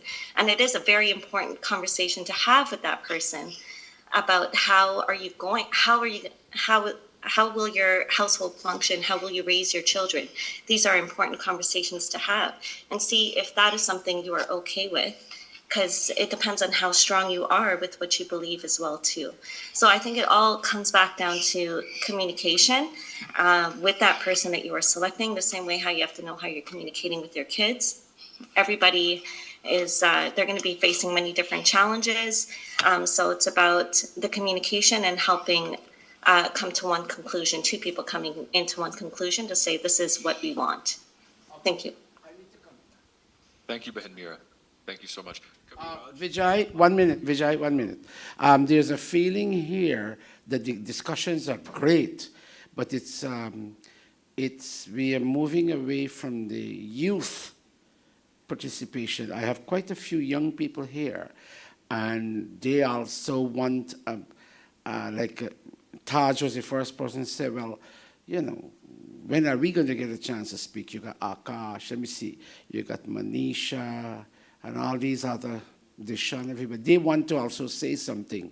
So can we put a pause, because it has gone off? It's an excellent discussion, but it has gone off where the above youth as age group represented here, they've kind of taken over the conversation. So can you, in another 7 minutes, I'll give you 7 more minutes with people like Pandit Sachin and all of them, and then we'll open up the discussion. To save the objective today, we'll open up the discussion for young people to say something. Would that work with you all? Okay, can that work with you, Vijay? That works for me perfectly. Okay, so take 7 more minutes with the older, not older, but in the 20s and 30s. Take 7 more minutes, and we'll open up to the younger, like the teenagers. Okay, Kaviraj also is a young man as well, so let's make sure. Okay, well, Kaviraj is a young man. I'm young too, I'm 70. Here. So get ready, we'll have you all say something. Would you all like that? You young people. Oh, she's young. Who? Okay, Kaviraj, this is your moment. Seize it. Okay, go ahead. I would have to say that interracial marriages is also a benefit in the Gen Z period, since everybody who marry other significant others from different religions, regardless of what race they came from or what country they come from. This allows them to learn and to teach each other moral values interchanging values so that they can both understand and accommodate each other on what can be done or what they believe in. Parents who from different religions, they also teach them kids what values are and show them how to become more open-minded in understanding different values so that they can go out in the real world to express themselves verbally on what they believe in, which I can see happening a lot in this modern day present world now, since a lot of people believe in individualism. Thank you, Kaviraj. Thank you so much. And now I will relinquish my responsibilities here and pass it over to Abhay Sachinji, and we'll hear from the Bache in New York.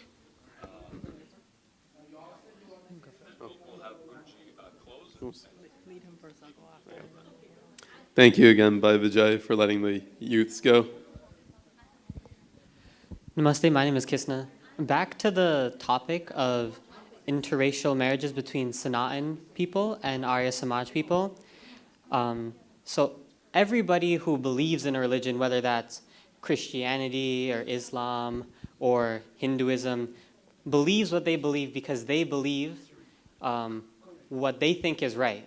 So if I'm a Christian, I believe that Jesus is right. Not saying that other people are wrong, but it makes the most sense to me. If I believe in Islam, then I believe Allah is right. That way makes the most sense to me.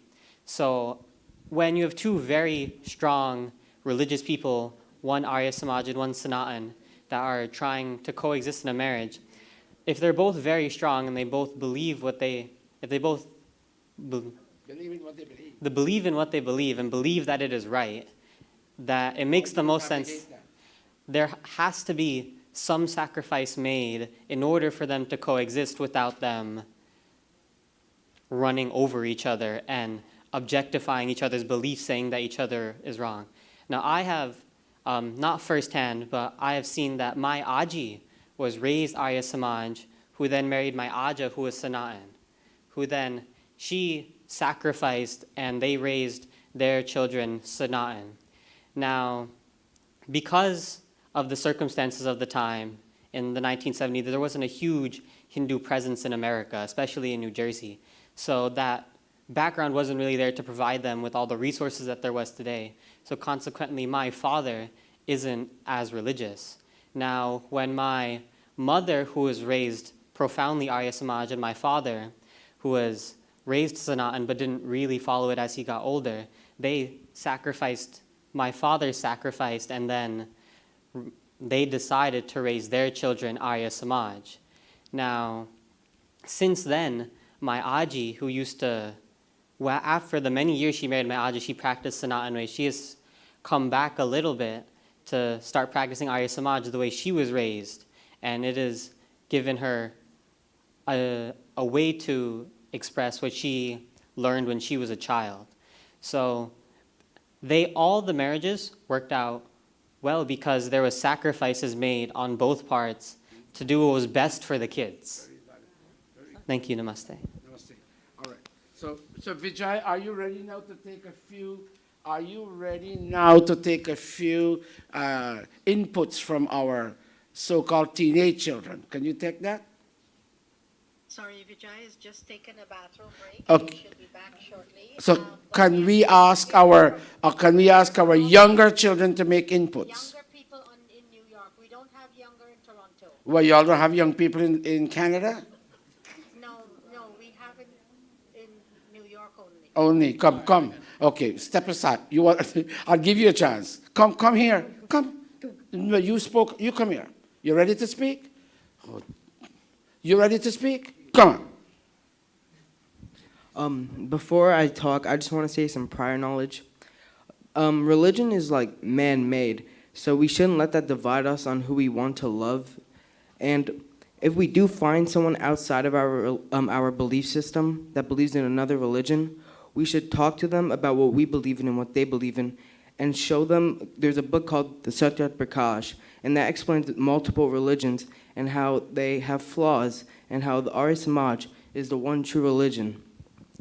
And then they will see, if they have knowledge, that the thing that they believe in is not true and has some flaws, and that what I believe in is like superior to that religion. Because Arya Samaj is not a religion, it's a society, but the word religion is man-made. Done? Okay, thank you. Are you ready to go?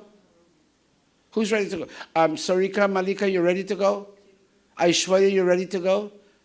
Now, don't make my hands go down, because there was a call that the old folks took over Facebook, the old folks took over WhatsApp, the old folks took over TikTok, and there is no place for young people to go to. So this is a place for young people. Who else? Deshaun, you want to say something? Come, hurry up. Hurry up. Who? The old folks took over TikTok. You're not ready to say. Okay. Okay, go ahead. We're not seeing them. Oh gosh. Okay, namaste once again. To actually return to the question at hand that Baiji Devin posed regarding like the differences between Arya Samaj and Sanatan Dharma and balancing them, I think it really hits home for me, and I personally have not seen haven't found any challenge in navigating that. And I have seen the negative perception or response to the fact that I and my siblings and my cousins are being exposed to the beliefs of Arya Samaj's viewpoints. Their response is inherently ignorant, and I don't think any other way about it.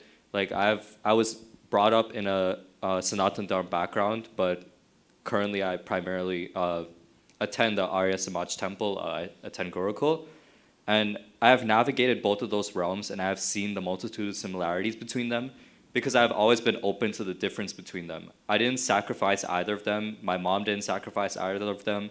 My brother, cousins, etc. have not sacrificed their Sanatan Dharma beliefs for Arya Samaj's beliefs. And I think if we are thinking any other way about it, it's inherently ignorant, in the same way that some Sanatan Dharmists respond ignorantly to Arya Samaj beliefs. So I think we need to be more open-minded and not really closed off to the belief of marriage between those two faiths. And on a broader scale, like, we should not be closed off to the idea of marriage between different religions. Thank you and namaste. Who else is going to speak? Wait. You want to go? I'm going to go after him. After him? Okay, go. But you'll keep your comments limited, yes. I find Mahmood Devin's question on upbringing with the facets of Hinduism very intriguing, as did Bhaiji Manesh. Upon being raised primarily in Arya Samaj with some family and knowledge backgrounds from Sanatan Dharma, similar to Bhaiji Kisna, my mom's side was primarily devout Arya Samaj, and my dad being primarily Sanatan but moving away from that. I can acknowledge that our differences do not justify highly negative discrimination between one another. Instead, what should be done is it should be based on mutual respect, as the Vedas tell us, negatively acting towards an individual, not just of either Arya Samaj or Sanatan Dharma, but of other ethnic backgrounds and their beliefs, is indicative of us being counterintuitive to the Vedic philosophy of peace and benevolence. However, what needs to be conducted is productive discussion between the concepts from Sanatan Dharma and Arya Samaj. There are concepts that overlap, many of them, and there is learning to be done possibly from both sides. The topic is not entirely black and white. Hypothetically, relating to interfaith marriage, if my future partner would have some background in Sanatan Dharma, my first instincts would be to learn and grow with her and her family in our beliefs to reach a better mutual understanding and respect. Thank you. Good. Next. Taj. Namaste and good afternoon, everyone. My name is Taj. We've spoken a lot about interracial and interreligious cultural relationships and how it affects today's younger generations and how the older generation feels about it. Interracial relationships often result in positive interracial encounters and less discrimination, which I feel is very important in today's society. This also ties back to the purpose of life, is to make the most of it and enjoy it. Whether whatever culture or religion you believe in is the basis of how you live your life, everyone is open to make their own choices. I also feel that the older generation also needs to take in consideration of their children's mental health, because at the end of the day, if your children aren't happy, how can you be happy? Thank you. Wow, very nice. Next, Ms. Garrett. Namaste, my name is. Okay. My name is. Namaste. My name is Jaya. We have been talking a lot about marriages and racial topics, but I really wanted to touch upon addiction again. Addiction? Addiction. Go ahead. People were mainly focusing on alcoholism and stuff like that, but the topic I wanted to touch on was mainly gambling. Gambling. Go. Yes. Go, keep going, child. Okay. So talking about many of you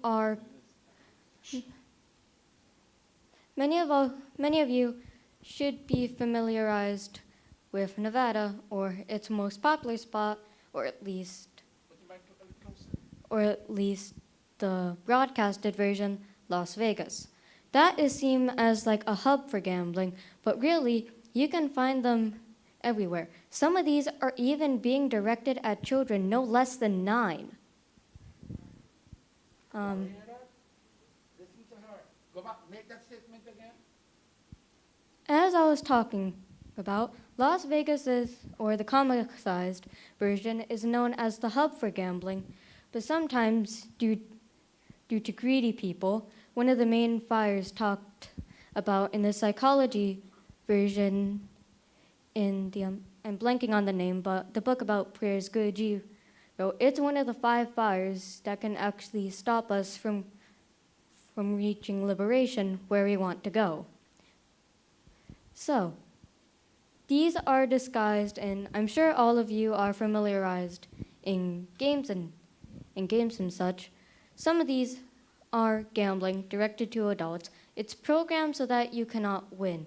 These more childish versions are programmed to where you can win, but it's bringing in more people because it's using a different tactic by including it in something that is already very heavy on your expense account. But doing this, it's making you desperate for something you want by teasing it, showing it off barely to make you spend money when you eventually run out of funds, real money, to end up getting this. I also wanted to talk more on how they mentioned you could get addicted to like caffeine and melatonin. You say caffeine? Yeah, like caffeine and melatonin. I also wanted... Caffeine? Go ahead. Yeah. Go ahead. Okay. I also wanted to touch upon the order of addiction again, but I wanted to make this a little more different.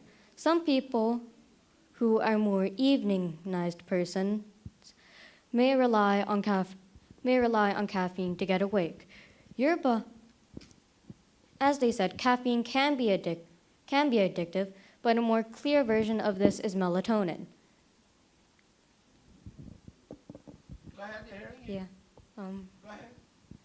Melatonin is mainly used at making people sleep, and people have commented on this and offered alternatives. If you keep addicted on them, therefore lowering your natural melatonin levels, making you dependent on it. Yeah, I know. Some doctors and generally greedy people may use these 2 examples that I've gotten to get people addicted or dependent on these 2 feelings. Melatonin, the release of sleep when your body can't produce it enough on itself to go to sleep naturally, and these disguised gambles for greedy people trying to make a quick money grab.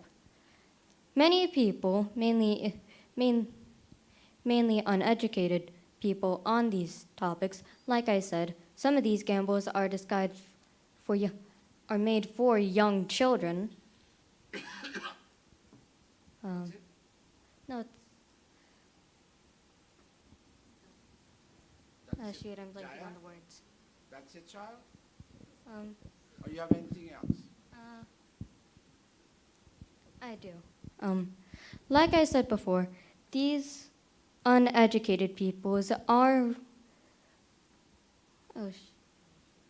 very weak to these disguised things and fake facts.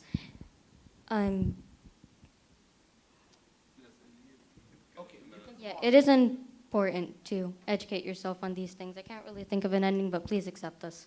Stay right there. How old are you, Jaya? How old are you? Audience, just bear with me for a minute. How old are you, child? I'm 12. 12-year-old. Imagine a 12-year-old kid telling me and you about being addicted to the three things you mentioned: gambling, melatonin, and caffeine. That's the objective. I thank my sister Chitra, for coming up with this idea. I think she was supported by her son and daughter. But then I'm listening, and I was told halfway that the adults have, I don't want to say hijacked, but took over the discussion. That's why I paused it. I asked Vijay to pause to give this age group a chance to express their faith, and you did very well. Can you all on your Zoom, can you give her a round of applause to me, please? I might not hear you. Give her a round of applause. What grade are you in at school? I am nearing the end of 7th grade. End of the 7th grade. I truly commend you, Jaya. She comes, she sits quietly, and I asked her just now and someone told me, well, when are the children going to be given a chance to speak? Well, this is a chance. Let me see who else. Jitesh, would you like to say something? Sanjay, would you like to say something? Whom did I miss out? Who? Oh, come, Deshaun. Would you like to come? You sit there, Jaya. You sit. Come, Deshaun. Yes. So we'll have this be the last comment, and we should do this again. There's obviously a lot of interest to do this again, so we'll do this in the future. But we should give you about 10 to 15 minutes to wrap up. Okay, but let Deshaun. How old are you, Deshaun? I'm 14, grade. I'm 14. Go ahead. Tell them what you want to say, and then Vijay and I will confer, finding out how we navigate the final 20 minutes. Let me hear you. All right, namaste. Like my brother Manesh just said, my family has been born into more of a Sanatan Dharma kind of religion. So we've been more open-minded about like Arya Samaj. We haven't really been born into Arya Samaj, but we've been open-minded about it. Like, I've been here for around a long time. Let's just say long time, yeah. And I've learned many different things than if I was in a Sanatan Dharma. Like, I've learned to be more calm, because if I was in a Sanatan Dharma type of situation, I'd be more I'd be more angry with myself. But I've been told to keep more of an open mind about being in a certain religion, and I just want to say, just stay open-minded in everything. Don't just stay closed-minded in what you have to say. And yeah. That's what you want to say? Give it to him. Is there any other child? Anyone else that would like to give any other child that would like to give their opinion or open up the topics to a more broader perspective? Namaste. My name is Kisna. I would like to pose a new question to the children. So we've been talking about addiction a lot, and a lot of the kids really haven't had experiences with substances firsthand, but a lot of things that a lot of kids have had experience with firsthand is social media and the effects of social media. And studies have shown that social media can be addicting or even more addicting than conventional substances, but they have also shown that social media can be an incredible tool to educate yourself and to use it to influence others and promote certain things, certain topics. Let me ask you a question. How do you show addiction to social media? Answer. I'll repeat the question. The question to be asked is social media a good thing or a bad thing? No. How do you show addiction to social media? Repeat that question. How can you show addiction to social media? Social media addiction to social media can be measured by, you can see kids who have phones and they're walking around the hallways at school looking at their phones. they can't hold a conversation well with other people because they have this urge to look at their phone and just scroll through Instagram and TikTok and Facebook and whatever other social medias are out there, because there are a lot. So the question I'm posing is social media a tool that has more goods or more bad aspects to it? And how should we treat social media in this day and age? He has an answer. Answer the question. Don't move away. Definitely, if you're scrolling through like TikTok or Instagram, your activity is tracked by these companies and they preview more of what based on your activity, they show you more of what you like, and that is what gets you hooked. But there's a lot of different opinions on whether social media is good or bad. But personally, like if you're hanging out like with your friends, and you guys are on your phones, you close together, but you're miles apart. Okay, next person. Keep your comments limited. We're running out of time now. Comments limited. Go ahead. To keep it concise, something to acknowledge is that we're using social media right now. We're using 3 different forms of social media, in fact. We're using YouTube, Facebook, and Zoom. Similar to other addictive substances or addictive tendencies, the use of social media in a negative sense is something that we should focus on less than the use of it in a productive sense, right? Because we're all familiar with the use of social media to spread the knowledge of the Vedas and the Shastras and Rishi Dayanand, but we can also easily see the addiction that kids have between their phones and how it impairs psychological development. Thank you. Okay, keep it limited. Keep going. Manisha. Namaste again. I just want to say that like a lot of these topics, when we're talking about like how they impact youth and how they impact, how we navigate them, I think it always circles back to like our upbringing, like our family, our parents. If our parents don't instill us like the value of other things that aren't social media, like the value of time with your family, the value of time with your friends, then we aren't going to have that value, and we're going to go to other outlets like social media. We're going to look for enjoyment in those things. But we should really be looking for enjoyment in the people around us. And I think if we don't have the right upbringing, we don't have the right values from our parents, then of course we're going to stray away. Of course we're going to go to things like social media. And I think that's where a lot of the negative connotation around it comes from. Like, we are seeing these kids who are addicted to it because they don't have a sense of value for their friends. They don't have a sense of value for their family. And that's the reason why they're turning to these technological forms of enjoyment. And I think it's very important that we also speak to parents and don't just like rain down upon the children who are addicted to them. We need to look at the parents and look at the way that they're bringing up their children. Thank you and namaste. Namaste again. To keep it short. I apologize. How many students do we have left in New York? 5 more. Okay, so let's have a hard stop at 2 o'clock, and I would really like if Guruji could provide a conclusion to all of this. So let's cooperate to make that happen. All right, thank you. Namaste again. My name is Manisha. And social media can be seen as a negative thing because of what's being shown and the things on social media. Since the youth is now commonly on social media, that's what we see and that's our new perception of reality. And it can mostly be negative because now we have these societal standards that we have to look up to. And yeah, it can be a negative thing, but at the same time it can be positive. Like my brother Manish said, that you can spread the knowledge of the Vedas as well, just knowledge in general. But it's normally seen as a negative thing because, again, we're just addicted to it, basically. You can just be scrolling endlessly and lose track of time. And, yeah, it can be positive, but also negative at the same time. Thank you. Namaste, my name is Malika. And I think social media can positively and negatively affect lives. Like, I'm guilty of mindlessly scrolling on TikTok and Insta, but also a lot of people have found jobs and met new people through social media. So that's a positive thing. Sarika?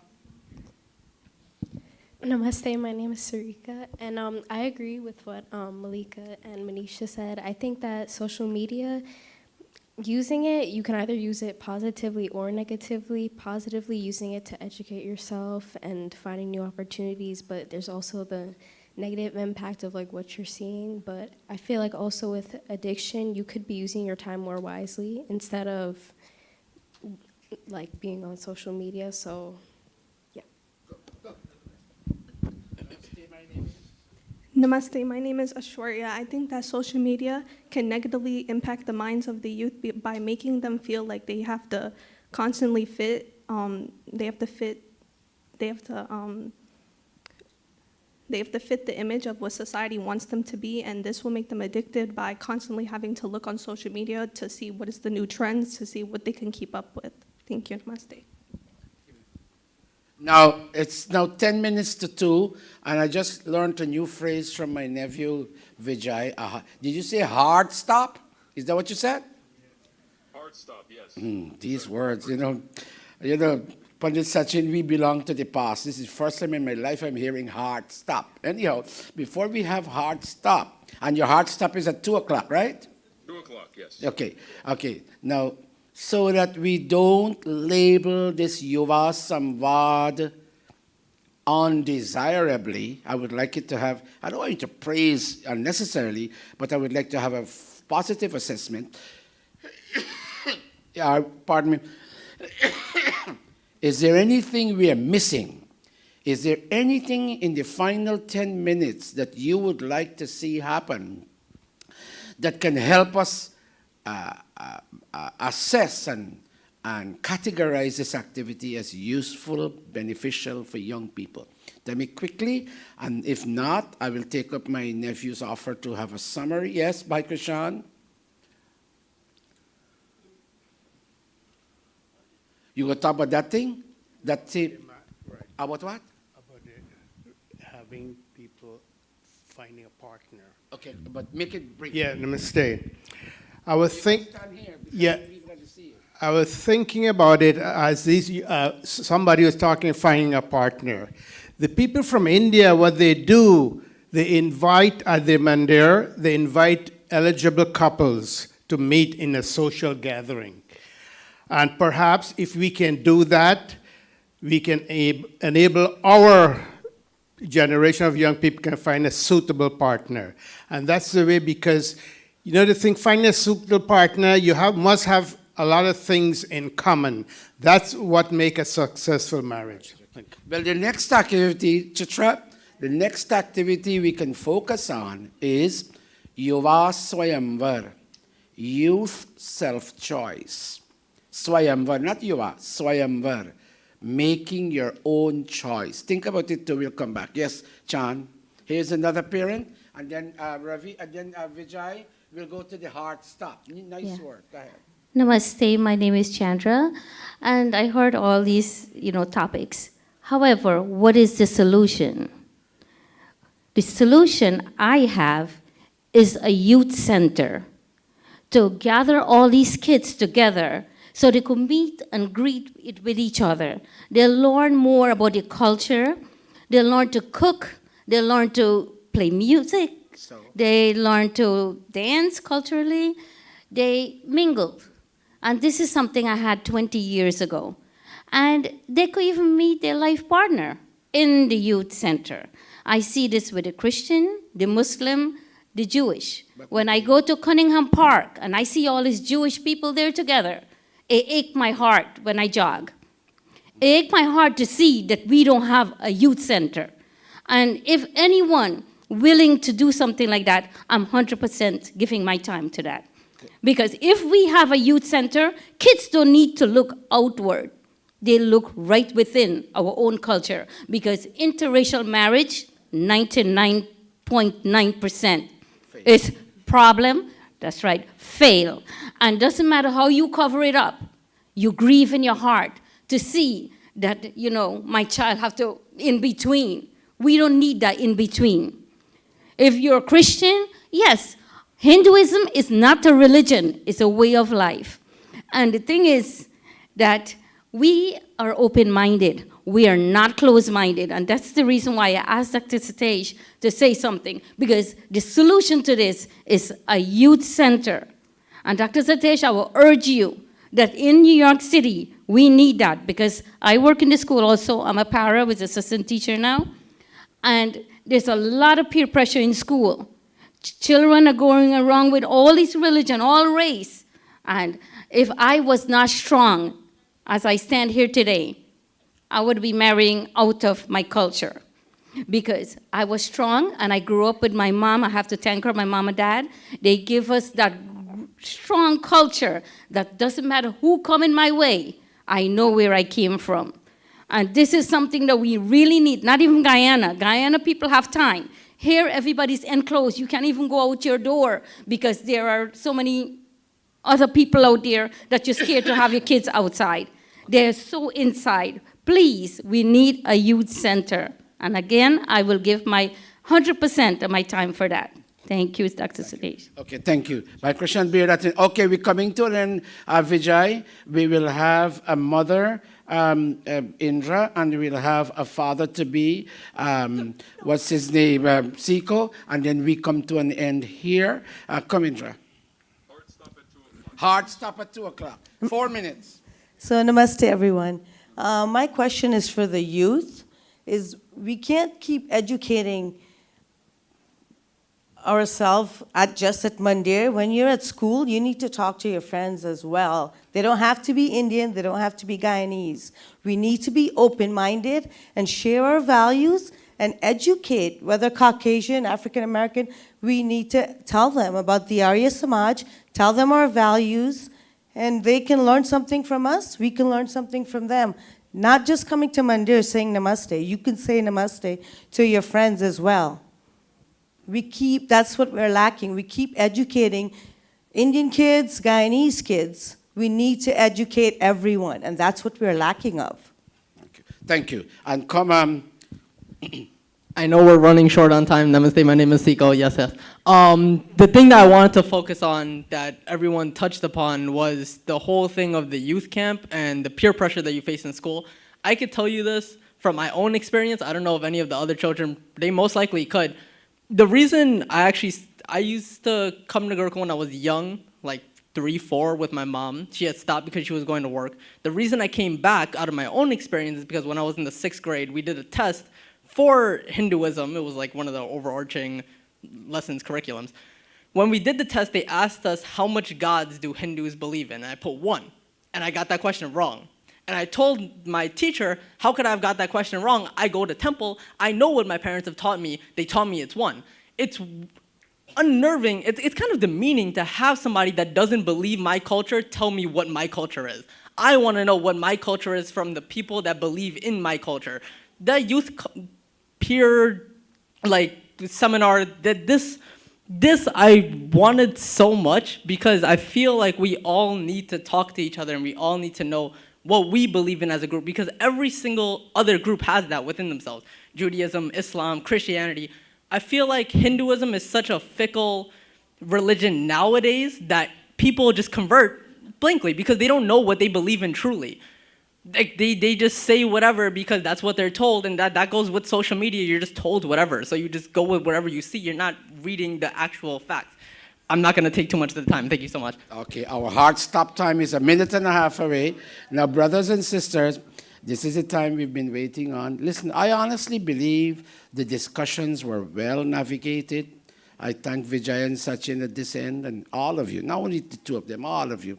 You all did well. This is not a jug.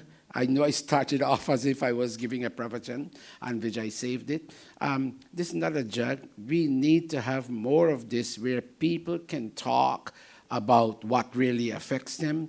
Jaya, I'm not saying, come here, Jaya, where are you? I'm not saying everybody else didn't do well. All the adults did well. But child, come over, quick. What you said, given the fact of your age and how you said it with pain in your heart about gambling and whatnot, and caffeine, and what was the other thing? Melatonin. I didn't even realize what you said about melatonin is true. Not that I take it, I must have taken it once or twice, but now I take it regularly. I really believe that this activity has hit the nail on the head. What Chitra and I had in mind for this Yuva Samvad, I think we have achieved it to a large degree, in large measure, we have achieved it. It could have been better, I would believe. No situation is perfect. Everything has room for improvement. It can be better. I'm asking Vijay and Sachin to collaborate and write a report on this activity. I believe we must have had 38 or 39 people when I was looking at the number where it says attendees. 39, let's say, round it off 40. I would like you and Vijay to prepare a report that we can publish on Facebook and WhatsApp, and people should know about this. And this Yuva Samvad, the way in New York Gurukul, Bal Divas is an institution. The same thing with Windsor Forest in Guyana. Bal Divas is an institution. I don't know if it's there in Toronto and Peel. It may be, but I'm not sure. In the same way Bal Divas is an institution, Yuva Samvad will also become, given time, or 1 or 2 more years, Yuva Samvad will be an institution. So I'm asking everybody to believe in this, to come here. We'll make it, I'm going to try to advertise it even more, even though I did advertise it across. Many people outside of Gurukul committed to coming here. Adit's son is here. Adit, are you here? Adit's grandson? Adit told me his grandson was going to be here, but I don't know the child's name, and he must have left. I don't know everybody. Let me tell you whom we have. Let me tell you quickly whom we have. Give me 1 second. Some people left. We have Sham Singh, Janet, Dory. We have Adit. I believe that's his grandson. We have Bhupendra Prakash, Devin Ramotar. Devin, are you in India? Yes, no, quickly. And Divina Sukhdev, Dhankumari Singh in Guyana. Harris, I don't know who Harris is. I wonder if it's Canada Harris. Jagdish Prakash, Lokanan Bechu, Esequibo. Then we have, hold a minute, Nirupa and Navina. I don't think I recognize who they are. Pandit Ricky and Sunila, Pandit Sachin Muthu, Raj Sukhdev, Ricky and Rose Budhai, Sidnath family, Suniti Rameshwar. We have Tirande and Shailendra. Surya, I didn't hear you say anything today. We have Tejwati, we have Victor Singh from Atlanta, and some other people left. There were about 39 people when I looked at the list. Thank you all for coming. I really believe I would like you all to give me your comments, and could you send me a note on WhatsApp in what ways we gained or excelled, and in what ways we could have done better. Go soften your criticisms. In what ways, don't slash us too much, in what ways we could have done better. So when we organize this next year at this time, we'll have Yuva Samvad 2. Chitra, again, I publicly thank you. Chitra, raise your hand for me, or she's giving food. So make a few comments quickly. Thank you, Guruji. Namaste all. I personally think, I was observing, I personally think, yes, I agree, we have achieved what we wanted to achieve. I thought we were not going to get participation and anybody commenting. The commenting tells me, and we hear from our little audience here, that we should do this more often than once a year. But this is a program for youths, by youths, and if the youths are willing to step up and say, yes, I will help to coordinate and make things work, we can have it quarterly. It looks like youths want an environment to speak and speak openly. So Ayamvar is certainly going to be the building block from here. Nothing is wrong with that. So yes, I think we are ready to wrap this up for this occurrence, but willing to do it again if you permit and if you want it. And maybe we can have more youths and children speak, but we have to have adults speak also because they're our support system. So thank you all very much.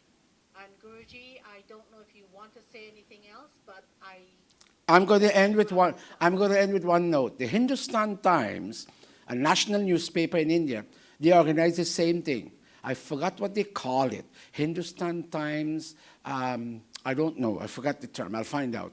But what they do, they invite top intellectuals from India, not only Delhi, other parts of India, and they come and they make their presentations. And that thing is attended by thousands of people.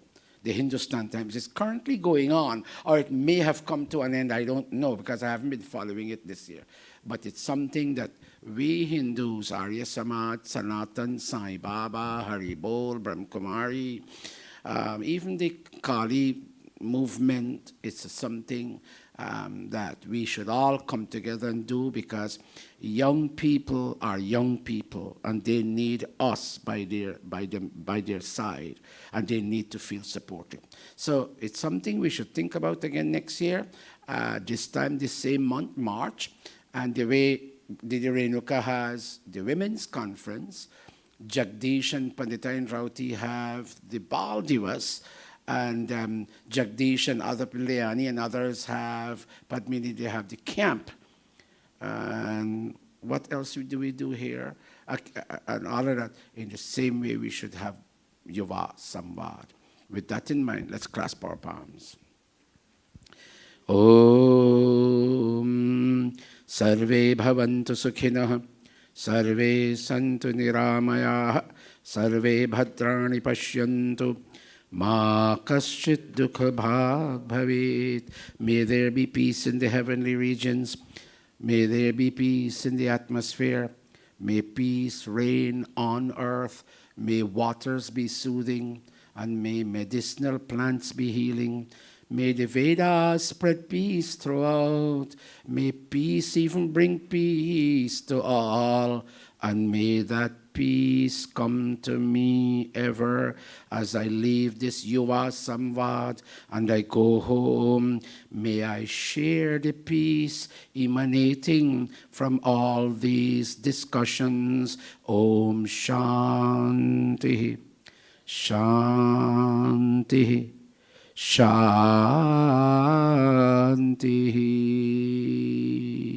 Namaste. I will end the transmission.